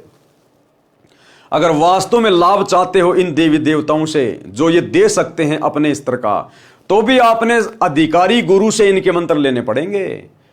और अधिकारी गुरु वर्तमान में धरती पर एकमात्र सतगुरु रामपाल जी हैं, इनके अलावा कोई दीक्षा देने का अधिकारी नहीं है। इसी प्रकार आप यदि श्री विष्णु जी के अन्य किसी नाम का जाप करते रहें, वे ध्यान नहीं देंगे। जब आप इस मंत्र का जाप करोगे तो विष्णु देव जी तुरंत प्रभावित होकर साधक की सहायता करते हैं। वे देवता तीनों लोकों, पृथ्वी, स्वर्ग तथा पाताल के प्रधान देवता हैं। ये केवल संस्कार, कर्म लिखा ही दे सकते हैं। ब्रह्मा विष्णु महेश अपनी तरफ से ना किसी का अच्छा कर सकते, ना किसी का बुरा कर सकते। ये तो बेचारे नौकर हैं, ये तो काल के अधीन होकर अपना कार्य कर रहे हैं। देवी पुराण में 3रे स्कंद में खुद श्री विष्णु जी स्वीकार कर रहे हैं कि हमें तो हर प्रकार से देवी के अधीन होकर कार्य करना पड़ता है। तो ये किसी का कुछ नहीं कर सकते, ना भला ना बुरा। इनको ऊपर से जो आदेश आता है ये केवल उतना ही कर सकते हैं। जैसे मैनेजर अपनी जेब से किसी को तनख्वाह नहीं दे सकता, ना किसी की तनख्वाह को काट सकता। मालिक ने ऊपर से जितनी तनख्वाह बना के दे दी मजदूरों की, उसका काम केवल बांटने का है। तो ये तो एज ए मैनेजर हैं ब्रह्मा विष्णु महेश। परमात्मा जिसके भाग्य में जो लिख देता है, केवल ये अपनी ड्यूटी अदा करते हैं, इससे ज्यादा इनके हाथ में कुछ नहीं है। ये केवल संस्कार, कर्म लिखा ही दे सकते हैं। इस मंत्र के जाप से हमारे पुण्य अधिक तथा भक्ति धन अधिक संग्रहित हो जाता है। उसके प्रतिफल में ये देवता भगत की सहायता करते हैं। इस प्रकार साधना कर रहे हैं, इनके मंत्रों का जाप कर रहे हैं। जैसे हमने जमीन से हैंडपंप के माध्यम से जल निकालना है, तो हम प्रयत्न तो कर रहे हैं उस वाटर के लिए, जल के लिए, लेकिन हम साधना किसकी कर रहे हैं? उसकी हैंडपंप की। हैंडपंप को ऊपर नीचे कर रहे हैं, ऊपर नीचे कर रहे हैं। तो हम हैंडपंप की पूजा नहीं कर रहे, हम तो हैंडपंप से काम ले रहे हैं। हम तो हैंडपंप से काम ले रहे हैं ताकि पानी निकल जाए। जब पानी मिल जाएगा फिर छोड़ देंगे हैंडपंप को, कोई लेना देना नहीं, अब तू अपना काम कर। जब दोबारा जरूरत होगी तब आएंगे हम तेरे पास। जैसे अपने को आम खाने हैं तो पहले मेहनत मजदूरी नौकरी करेंगे, धन मिलेगा तो आम खाने को मिलेगा। नौकरी पूजा नहीं होती, उस समय हमारा पूज्य आम होता है। पूज्य की प्राप्ति के लिए किया गया प्रयत्न नौकरी है। इसी प्रकार अपने पूज्य परमेश्वर कबीर जी हैं। हमारे पूज्य परमेश्वर कौन हैं? कबीर जी, जो कि सतगुरु रूप में धरती पे आते हैं। गुरु ही भगत का पूज्य देव होता है। इसी प्रकार अपने पूज्य परमेश्वर कबीर जी हैं तथा अमर लोक है, उसके लिए हम श्री ब्रह्मा, श्री विष्णु, श्री शिव जी, श्री गणेश तथा श्री दुर्गा जी की मजदूरी करते हैं, साधना करते हैं, पूजा परमेश्वर की करते हैं। पूजा किसकी करते हैं? परमेश्वर की। गरुड़ जी बड़े प्रसन्न हुए और इस अमृत ज्ञान की चर्चा हेतु श्री ब्रह्मा जी से मिले। अब गरुड़ जी ने देखा, रे भैया इतना बढ़िया ज्ञान मिल गया, क्यों ना इन ब्रह्मा विष्णु महेश को भी बताएं, ये भी भूले बैठे हुए हैं, ये भी अपना आत्म कल्याण करवा लें। क्योंकि जिस व्यक्ति को प्रथम बार ये ज्ञान सुनने को मिलता है और समझ में आ जाता है, उसकी कोशिश होती है कि मैं सबको बता दूं, अपने भाइयों को बता दूं, बहनों को बता दूं, गांव वालों को बताऊं, रिश्तेदारों को बताऊं। तो गरुड़ जी तुरंत गए श्री ब्रह्मा जी के पास में कि ब्रह्मा जी को ये ज्ञान जाके बताता हूं। उनको बताया कि मैंने एक महर्षि से अद्भुत ज्ञान सुना है, मुझे उनका ज्ञान सत्य लगा है। उन्होंने बताया कि आप ब्रह्मा जी, विष्णु तथा शिव नाशवान हैं, यानी आप तो जन्मते और मरते हैं, आप परमात्मा नहीं हैं, पूर्ण करतार नहीं हो, आप केवल भाग्य में लिखा ही दे सकते हो, आप किसी की आयु वृद्धि नहीं कर सकते, आप किसी के कर्म कम अधिक नहीं कर सकते। पूर्ण परमात्मा तो आप लोगों से अन्य है, अमर लोक में रहता है, वह पाप कर्म काट देता है, वह मृत्यु को टाल देता है, आयु भी बढ़ा देता है। प्रमाण भी वेदों में बताया है। ऋग्वेद मंडल 10 सूक्त 161 मंत्र 2 में कहा है कि रोगी का रोग बढ़ गया है, वह मृत्यु को प्राप्त हो गया है, तो भी मैं उस भगत को मृत्यु देवता से छुड़वा लाऊं, उसको नव जीवन प्रदान कर देता हूं, उसको पूर्ण आयु जीने के लिए देता हूं। आज हमें वही परमात्मा मिला हुआ है भाई और बहनों। ये सतगुरु रामपाल जी भगवान वही अमर पुरुष है, वही कबीर भगवान है जो मृत्यु को भी टाल दे, मर जाए तो धर्मराज के दरबार से उस जीव आत्मा को छुड़वा कर ले आए। ये समर्थ भगवान है स्वयं। ऋग्वेद मंडल 10 सूक्त 161 मंत्र 5 में कहा है कि हे पुनर्जन्म प्राप्त प्राणी, तू मेरी भक्ति करते रहना, यदि तेरी आंखें भी समाप्त हो जाएंगी तो तेरी आंखें स्वस्थ कर दूंगा। अब बताओ, आश्रमों में आंखों का कैंप लगाया जा रहा है। अरे जो परम संत धरती पर प्रकट है वही कबीर भगवान है, जो अपने भगत को गारंटी दे रहा है कि तुम मर्यादा में रह के मेरी भक्ति करता रहे, तेरी आंखें भी चली जाएंगी तो भी मैं वापस ठीक कर दूंगा। और उसी परम संत के आश्रम में आंखों का कैंप लगाया जा रहा है। अरे आंखें खराब हैं तो दुनिया भर के हॉस्पिटल बाहर हैं आंखों के, वहां जाके मर लो। भगवान की क्यों बेइज्जती कर रहे हो, क्यों निंदा कर रहे हो, उनका नाम क्यों बदनाम कर रहे हो? हे पुनर्जन्म प्राप्त प्राणी, तू मेरी भक्ति करते रहना, यदि तेरी आंखें भी समाप्त हो जाएंगी तो तेरी आंखें स्वस्थ कर दूंगा, तेरे को मिलूंगा भी, यानी मैं तेरे को प्राप्त भी होऊंगा, यानी तेरा मोक्ष भी होगा। ब्रह्मा जी को वेद मंत्र कंठस्थ हैं, तुरंत समझ गए, परंतु संसार में लोकवेद के आधार से ब्रह्मा जी अपने आप को प्रजापति यानी सबकी उत्पत्तिकर्ता मान रहे थे। वेदों को कंठस्थ याद कर लेना भिन्न बात है और वेद मंत्रों को समझना विशेष ज्ञान है। मान बढ़ाई वश होकर ब्रह्मा जी ने कहा कि वेदों का ज्ञान मेरे अतिरिक्त विश्व में किसी को नहीं है, इन मंत्रों का अर्थ गलत लगाया है। कबीर परमेश्वर ने ऐसे व्यक्तियों के विषय में कहा है कि अब बताओ भाई, जब ब्रह्मा जी ने देख लिया, समझ लिया कि बात बिल्कुल सही कह रहा है गरुड़, ऐसा ही लिखा है, फिर भी मान बढ़ाई में आके कह रहा कि नहीं नहीं, मेरे अलावा वेदों का किसी को अर्थ नहीं है, जिसने बताया वो गलत कह रहा है। तो बताओ ये वर्तमान के छोटे मोटे पंडित, आचार्य, शंकराचार्य, ये इतनी जल्दी कैसे स्वीकार करेंगे? इनमें भी तो मान बढ़ाई कूट कूट के भरी है, वंशज तो उसी के हैं ब्रह्मा जी के। तो जब इनका वंशज ही इतना बड़ा झूठा है तो ये वर्तमान वाले इतनी जल्दी कैसे स्वीकार करेंगे? तो ऐसे मान बढ़ाई के भूखे लोगों के विषय में, देवी देवताओं के विषय में कबीर परमेश्वर ने क्या लिखा है? कबीर जान बूझ सांची तजे और करे झूठ से ने, ऐसे लोगों की संगत है प्रभु शौपन में भी ना दे। कि ऐसे निकम्मों के तो शौपन में भी दर्शन नहीं होने चाहिए जो जानबूझ के बकवाद करते हैं। कबीर परमेश्वर जी ने कहा कि जो व्यक्ति प्रमाण आंखों देखकर भी झूठ को ही आधार मानता है, उस व्यक्ति से तो परमात्मा शौपन में भी ना मिलाना। वो इतना दुष्ट है, उससे ज्ञान चर्चा करना व्यर्थ है। ब्रह्मा जी गरुड़ जी के वचन सुनकर अति क्रोधित हुए और कहा कि तेरी पक्षी वाली बुद्धि है, तेरे को कोई कुछ कह दे उसी की बातों पर विश्वास कर लेता है। वो ब्रह्मा जी वापस गरुड़ जी को धमकाने लग गया कि तेरी तो ये पक्षियों वाली बुद्धि है, तेरे को कोई कैसा कह दे तू वैसा ही मान लेता है। तेरी तो पक्षी वाली बुद्धि है, तेरे को कोई कुछ कह दे उसी की बातों पर विश्वास कर लेता है। तेरे को अपनी अकल नहीं है, यानी गरुड़ तेरे अंदर दिमाग नहीं है। ब्रह्मा जी ने उसी समय विष्णु, महेश, इंद्र तथा सब देवताओं व ऋषियों को बुला लिया। ब्रह्मा जी ने देखा ये बात तो फैलेगी धीरे धीरे, और बात फैलेगी तो हमारी महिमा कम हो जाएगी।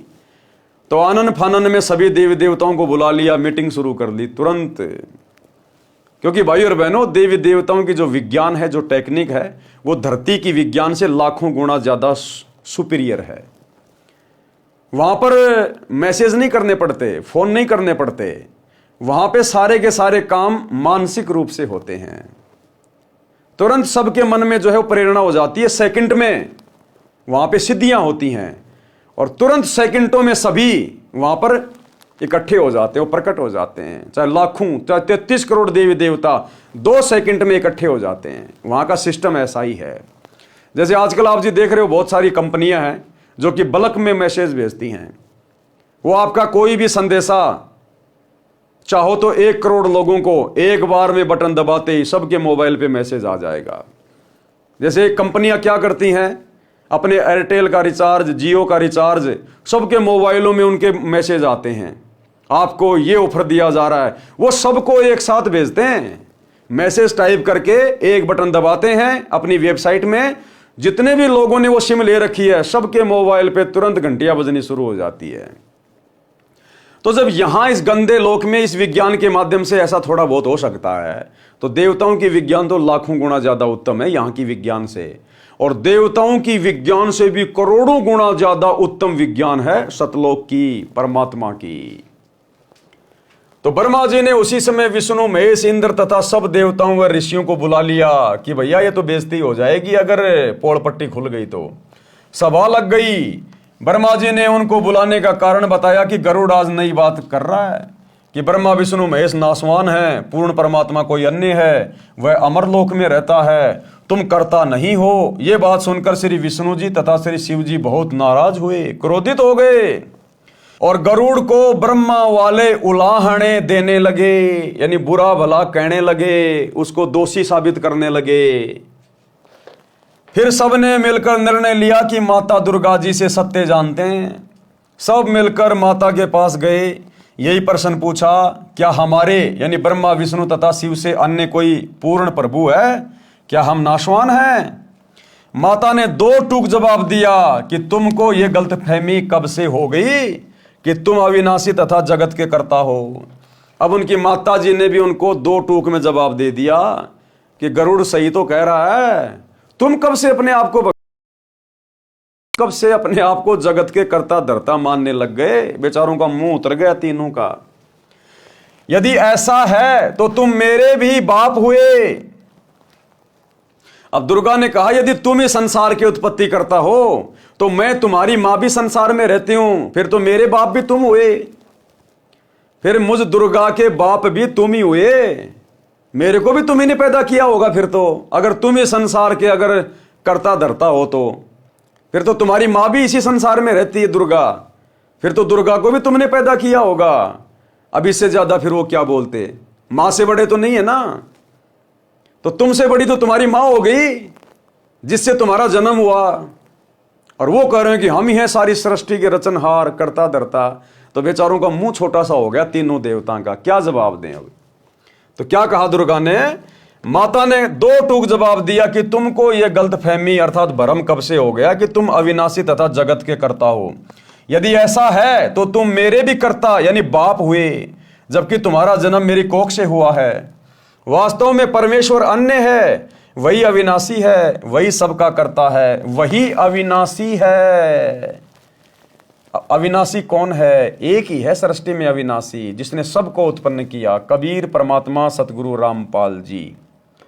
और रोज हम संध्या आरती में अपने गुरु जी को अविनाशी कहते हैं।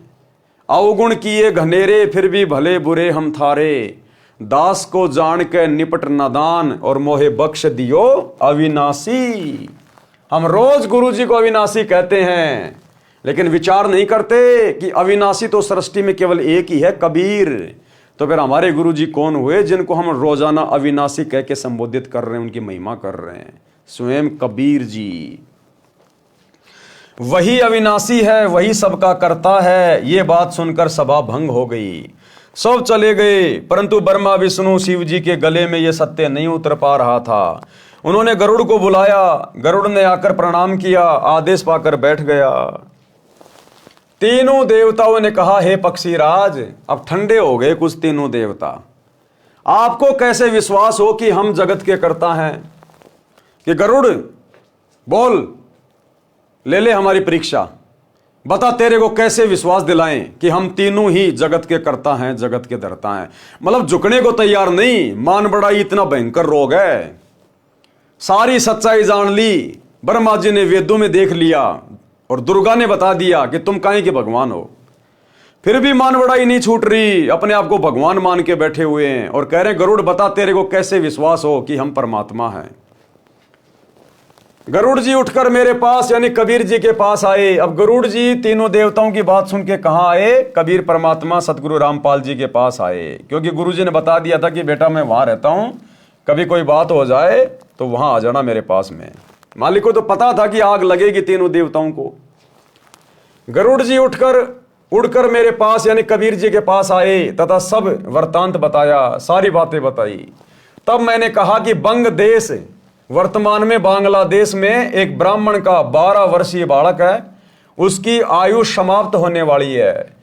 वह कुछ दिन का मेहमान है। मैंने उस बालक को शरण में लेने के लिए ब्रह्मा विष्णु शिव की स्थिति बताई, जो गरुड़ तेरे को बताई है। उस बालक ने बहुत विवाद किया और मेरे ज्ञान को नहीं माना। तब मैंने उस बालक से कहा कि तेरी आयु 3 दिन शेष है। यदि तेरे ब्रह्मा विष्णु शिव समर्थ हैं तो अपनी रक्षा कराओ। मैं इतना कहकर अंतर्ध्यान हो गया। बालक बेचैन है, उस बालक को लेकर देवताओं के पास जाओ, उनसे कुछ बनना नहीं है। फिर आप मेरे से ध्यान से बातें करना, मैं तेरे को आगे क्या करना है वो बताऊंगा। सारी कहानी परमात्मा ने पहले से सेट कर रखी थी। मालिक को पता था कि ब्रह्मा विष्णु महेश के तन बदन में आग लगेगी और मान बढ़ाई की खुजली इतनी जल्दी समाप्त नहीं होती है। तो गरुड़ जी तुरंत गए अपने गुरु जी के पास, कबीर जी के पास, सतगुरु रामपाल जी के पास, और कहा कि भगवान ऐसी ऐसी बात है, लोहा गर्म है, हथौड़ा मारने की जरूरत है। वो कह रहे हैं कि गरुड़ हमारी परीक्षा ले लो, हम तीनों देवताओं की, हम परमात्मा है, हम जो चाहे सो कर सकते हैं। उससे पहले परमात्मा ने सारा खेल सेट करके रखा था कि भाई गरुड़, मैं बांग्लादेश में गया था, उस समय उसका नाम था बंग देश, कि मैं बांग्लादेश में गया था और वहाँ एक ब्राह्मण का 12 साल का लड़का है, और मैंने उसको बता दिया कि बेटा 3 दिन बाद तेरी उम्र शेष नहीं है, तू मरेगा। लेकिन वो कह रहा था नहीं नहीं, मैं तो ब्रह्मा विष्णु महेश की भक्ति करता हूँ, वो भगवान है, परमात्मा है, मेरी आयु बढ़ा देंगे, मुझे नहीं मरने देंगे। तो अब तू उस लड़के के पास जा, वो लड़का बेचैन हो रहा है, मैंने कह दिया कि तू नहीं जिएगा 3 दिन बाद, तेरे ब्रह्मा विष्णु महेश कुछ नहीं कर पाएंगे। तो वो लड़का बेचैन है। अब तू जा उस लड़के को लेके ब्रह्मा विष्णु महेश के पास जा और बोल कि ये तो तुम्हारा भगत है, इसकी आयु बढ़ा दो। इसकी आयु 3 दिन की है, इसके बाद आयु नहीं है। अगर तुम भगवान हो ब्रह्मा विष्णु महेश तो अपने भगत की तो आयु बढ़ा दो। अगर तुम आयु बढ़ा दोगे तो मैं तो तुम्हारी भक्ति कर लूंगा। तो गरुड़ गया उस लड़के को लेकर, उसके पिता को लेकर ब्रह्मा विष्णु महेश के पास। मैं तेरे को आगे क्या करना है वो बताऊंगा। गरुड़ जी उस बालक को लेकर ब्रह्मा विष्णु शिव के पास गए। गरुड़ ने बालक को समझाया कि आप उन देवताओं से कहना कि हम आपके भगत हैं, मेरे दादा परदादा पिता और मैंने सदा आपकी पूजा की है, मेरे जीवन के 2 दिन शेष हैं, मेरी आयु भी क्या है, हे देव कृपया मेरी आयु वृद्धि कर दो। बच्चे ने यही विनय की तो तीनों ने कोशिश की परंतु व्यर्थ। अब तीनों देवताओं ने अपने झाड़े झपाड़े मंत्र संत्र बोले, लेकिन उसके भाग्य में कोई परिवर्तन नहीं हुआ। उसकी आयु 2 दिन बाद ही दिखाई दे रही थी। फिर विचार किया कि धर्मराज जो कि न्यायाधीश है, सबका लेखा जोखा करता है, उसके पास चलते हैं, सबका हिसाब यानी अकाउंट उसी के पास है, उससे वृद्धि करा लेते हैं। ये विचार करके सबके सब धर्मराज के पास गए। उनसे तीनों देवताओं ने कहा कि पहले तो ये बताओ कि इस ब्राह्मण बच्चे की कितनी आयु शेष है। तीनों गए वहां पर और कहा कि धर्मराज पहले तो तेरे कागजों में देख के ये बता इस लड़के की उम्र कितनी है। तो धर्मराज ने देखकर बता दिया कि भैया 2 दिन की आयु बचती है इसकी। तो सबको दृढ़ विश्वास हो गया कि हाँ, इस बच्चे की इसके बाद आयु नहीं है। धर्मराज ने रजिस्टर में देखकर बताया कि कल इसकी मृत्यु हो जाएगी। तीनों देवताओं ने कहा कि आप इस बच्चे की आयु वृद्धि कर दो।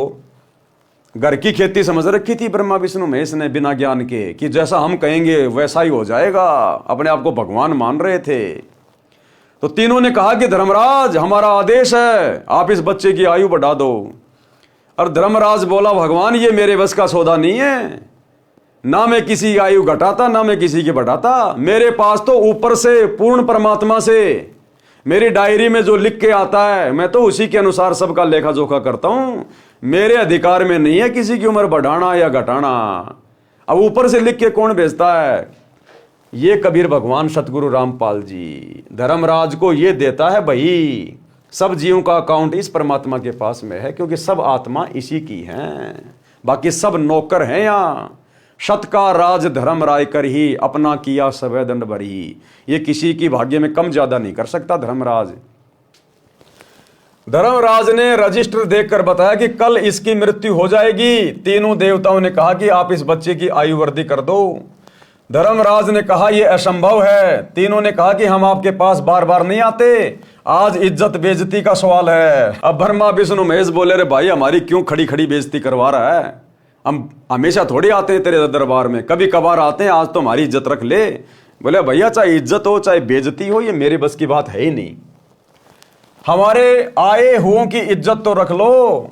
धर्मराज ने कहा कि एक पल भी न बढ़ाई जा सकती है न घटाई जा सकती है। यदि आप अपनी आयु इसको दे दो तो वृद्धि कर सकता हूं। कि भैया मैंने तो पूर्ति करनी पड़ती है, तुम्हारे में से कोई अपना जीवन दे दो, ब्रह्मा विष्णु महेश में से हैं, और मैं इस बच्चे की आयु बढ़ा दूंगा। मैंने तो हिसाब किताब भैया पूरा करना पड़ता है। अब अपनी उम्र कौन दे? ये सुनते ही सबकी हवा निकल गई। उस समय कहने लगे कि ये तो परमेश्वर ही कर सकता है। अब तीनों देवता क्या कहने लगे कि भाई ये तो भगवान ही कर सकता है। अब इनको भगवान नजर आने लग गया कहीं और, पहले अपने आप में भगवान बने फिर रहे थे। उस समय कहने लगे कि यह तो परमेश्वर ही कर सकता है। वहां से तुरंत चल पड़े और गरुड़ से कहा कि कोई और समर्थ शक्ति है तो तुम इसकी आयु बढ़वाकर दिखा दो। अब ब्रह्मा विष्णु महेश फिर भी नहीं माने और कहा भाई गरुड़, अगर कोई और भगवान है ना हमारे से बड़ा तो उससे इसकी आयु बढ़ा के दिखा दे हमें। गरुड़ ने कबीर जी से ध्यान द्वारा टेलीफोन से, यानी संतों का टेलीफोन होता है उनका ध्यान, संपर्क किया।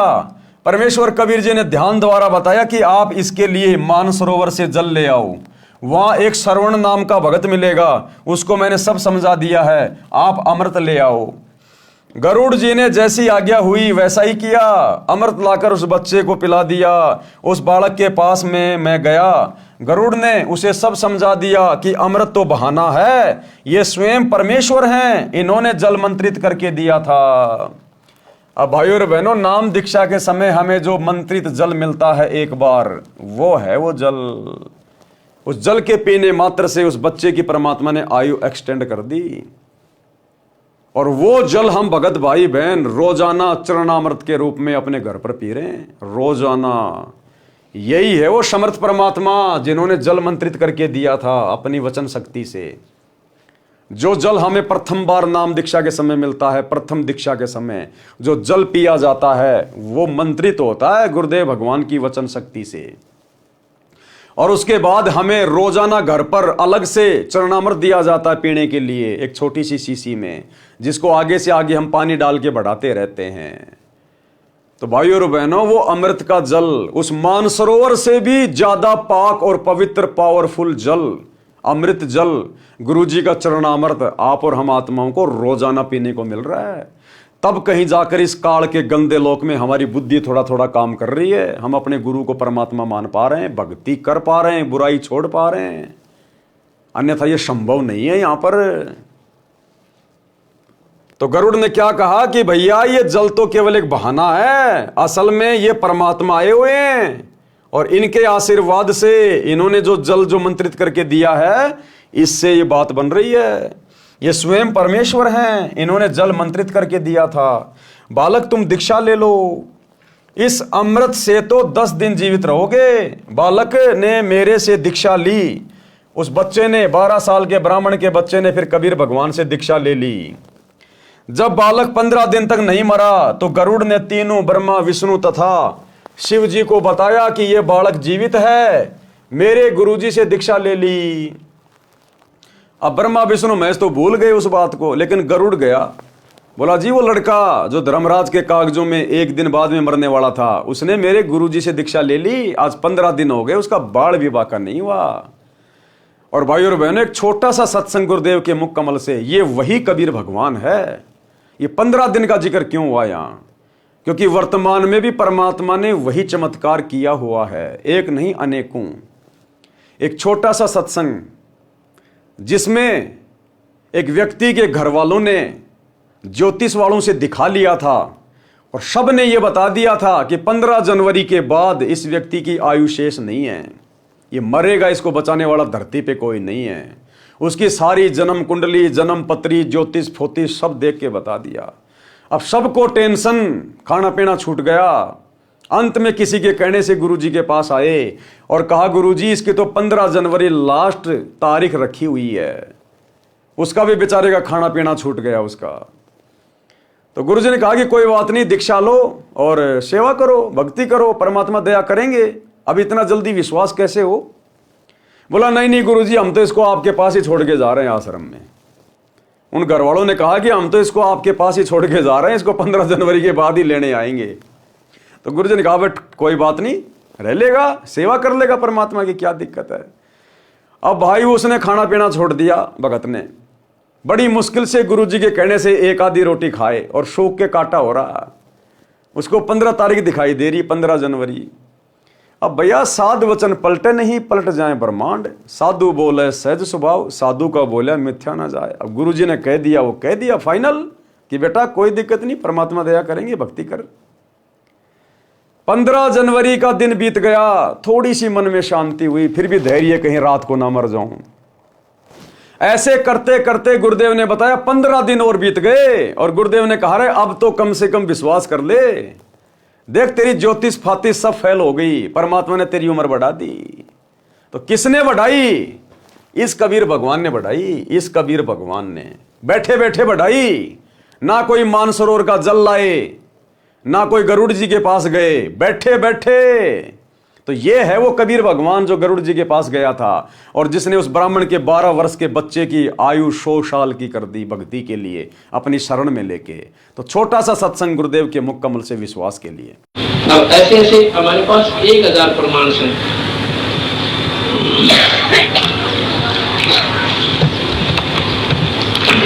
ये भगत जी मिस्त्री राज है। कृष्ण सनोफ गंगाराम गांव करोथा, करोथा में हमारा ही आश्रम भी बन गया, बाद में बना है। इसको इतना भयंकर रोग हो गया,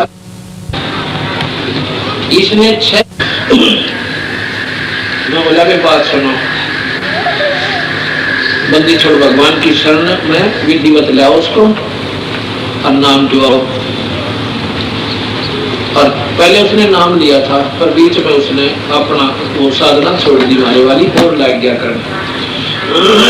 फिर उसको कुछ तकलीफ होगी बाद में, तो मैं बोला उसको दोबारा तो उपदेश लेना पड़ेगा। वो दोनों इतनी फूट फूट कर रोने लगी, वो लड़का भी रोने लग गया छोटा सा।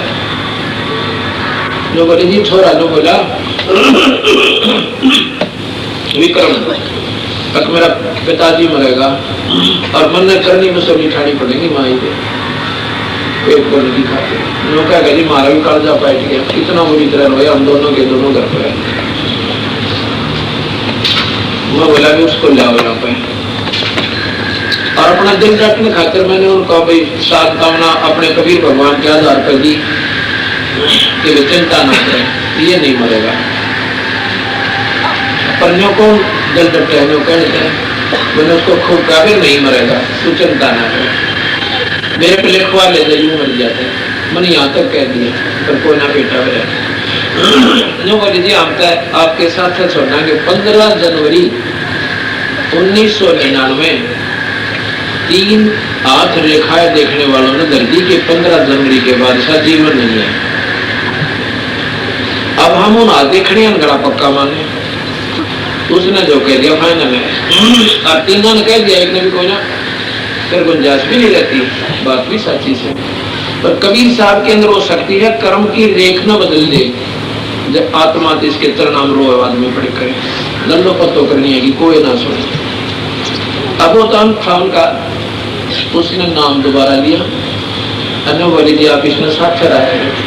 ये 3 जनवरी की बात से, तो बोले 15 जनवरी लास्ट लिख रखी है, ये सेवा कर देगा आपके पास। आ जा भाई, देखी जाएगी। उसने नाम दे लिया, हमारे साथ रहने लगे। जब आ गई 14 जनवरी, रोटी खानी छोड़ दी। खावत पहले अभी सीधा बेचारा, इतनी बुरी पीड़ा है इसलिए यहाँ पर गले में और सारे शरीर में कापड़ लगना। 14 जनवरी जब आई, रोटी खानी छोड़ दी। मैं बोला भाई कृष्ण खाना खा लिया? अब जी खा लिया।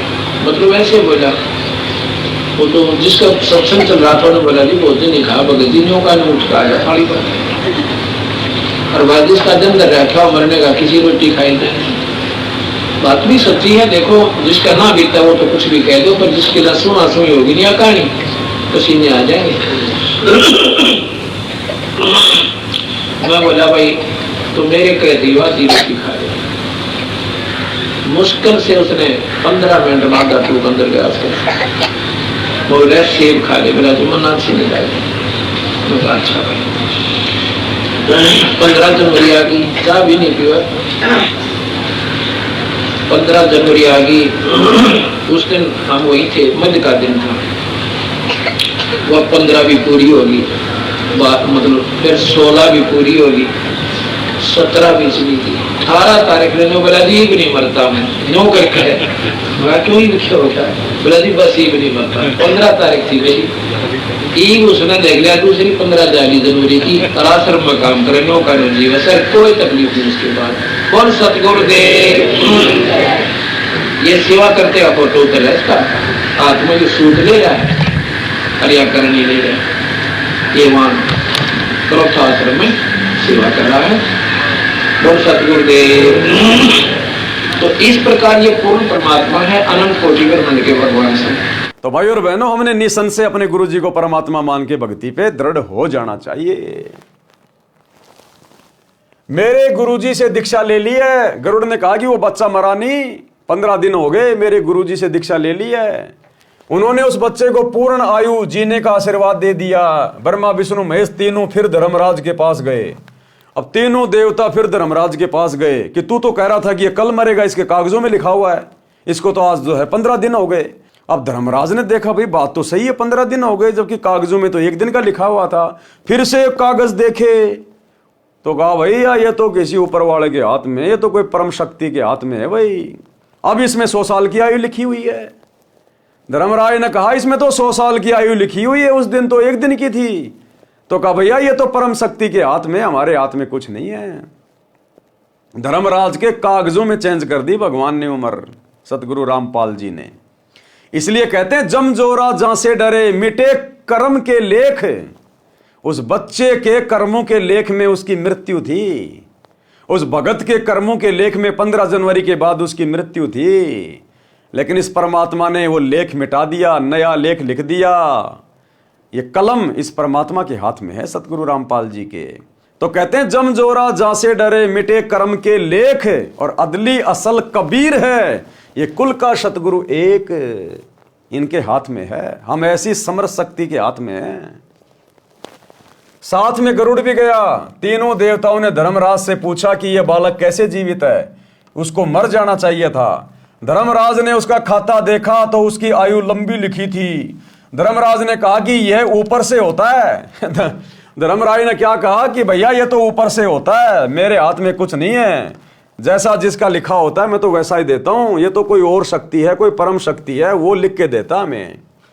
धर्मराज ने कहा कि ये ऊपर से लिखा होता है, ये तो कभी कभी होता है, उस परमेश्वर की लीला को कौन जान सकता है। नामा और रैदास रसीला कोई न जाने सतगुरु की लीला। कहते हैं ये ऐसा ऐसा चमत्कार तो कभी कभी होता है, कभी कभी जब उस परमात्मा ने अद्भुत लीला करनी होती है तभी मेरे कागजों में हेरा फेरी होती है। तो आज तो कलयुग की पिछली पीढ़ी में परमात्मा ने लाखों के कागजों में हेरा फेरी कर रखी है, लाखों भक्तों की आयु बढ़ा रखी है। और ऐसे समर्थ परमात्मा के नाम पर सतलोक आश्रम धनाना में गुरुदेव के परिवार वाले ये लोग हॉस्पिटल बना रहे हैं, हॉस्पिटल खोल रहे हैं। वो हॉस्पिटल उम्र बढ़ाएगी क्या? उम्र बढ़ाने वाला ये है, इनको खुश करो भक्ति करके, मर्यादा में रह के। ये ड्रामेबाजी करके, राजनीति करके, स्टेडियम बना के, गुंडों की सीबीआई जांच, जाटों का आरक्षण, जाटों की धर्मशाला, दुनिया भर का पाखंड, राजनेताओं की रैलियां, चाहे हॉस्पिटल क्या, हॉस्पिटल का बाप बना लो। ये परमात्मा राजा नहीं करेगा तो दुर्गति से मौत है, दुर्गति से। तीनों देवताओं को आश्चर्य हुआ, परंतु मान बढ़ाई के कारण प्रत्यक्ष देखकर भी सत्य को नहीं माना। अपना अहम यानी अहंकार भाव नहीं त्यागा। गरुड़ को विश्वास अटल हो गया, और गरुड़ को विश्वास पक्का हो गया, लेकिन ब्रह्मा विष्णु महेश ने फिर भी सच्चाई को स्वीकार नहीं किया। कबीर राज तजना सहज है, सहज नारी का ने, और भाई मान बढ़ाई ईर्ष्या दुर्लभ तजना ये। अध्यात्म ज्ञान के अभाव के कारण मानव को कुछ असाध्य बुराई घेर लेती है, जैसे मान बढ़ाई, ईर्ष्या। मान बढ़ाई का अर्थ है पद या धन के अहंकार के कारण सम्मानित व्यक्ति। ये दोनों सम्मान के कारण बड़प्पन यानी मान बढ़ाई तथा ईर्ष्या ऐसी बुराई है, इनके अभिमान में अंधा होकर इन्हें नहीं छोड़ता। राज त्याग सकता है, स्त्री का त्याग कर सकता है, परंतु इन दोनों को त्यागना कठिन है, और ये त्यागे बिना ये परमात्मा नहीं मिल सकता, मोक्ष नहीं हो सकता। मान बढ़ाई और राग द्वेष ईर्ष्या को त्यागे बिना। इस गरुड़ बोध के अंत में वासुकी नाग कन्या वाला प्रकरण गलत तरीके से लिखा हुआ है। यानी कबीर सागर में जो गरुड़ बोध लिखा हुआ है उसके बारे में गुरुदेव बता रहे हैं कि नकली कबीर पंथियों ने इस गरुड़ बोध में जो वासुकी नाग कन्या की जो कथा लिखी है वो सरासर गलत लिखी हुई है। इसमें गरुड़ को गुरुपद चित्रार्थ कर रखा है, वह ऐसा नहीं है। जो भी किया परमेश्वर कबीर जी ने किया। अब पढ़ें कुछ अमृतवाणी गरुड़ बोध से। अब जो कथा हमें गुरुदेव भगवान ने लिख कर दी है पूरी की पूरी गरुड़ जी की, अब इस कथा को गुरुदेव ने कुछ अमृतवाणियों में जो है लिखा है। इन अमृतवाणियों को पढ़ने मात्र से भी हम बहुत सारे पुण्य के भागी बनते हैं, भक्ति धन हमारे पास जमा होता है, हमारी आत्मा रिचार्ज होती है, क्योंकि ये कबीर परमेश्वर के मुख कमल से उच्चारित हैं। कौन कबीर परमेश्वर? सतगुरु रामपाल जी, और इन्हीं के कर कमल से लिखी हुई हैं, इसलिए सोने पे सुहागा, डबल डबल लाभ। तो भाई और बहनों, आज की वीडियो में हम केवल यहीं तक लेंगे। कल रात्रि 8 बजे हम इन वाणियों को पढ़ेंगे, उसके बाद फिर आगे की वीडियो में और आगे बढ़ेंगे। तब तक गुरुदेव भगवान हम सबको आज्ञा दें, इजाजत दें, सद्बुद्धि दें, आशीर्वाद दें। बंदी छोड़ सतगुरु रामपाल जी भगवान की जय हो।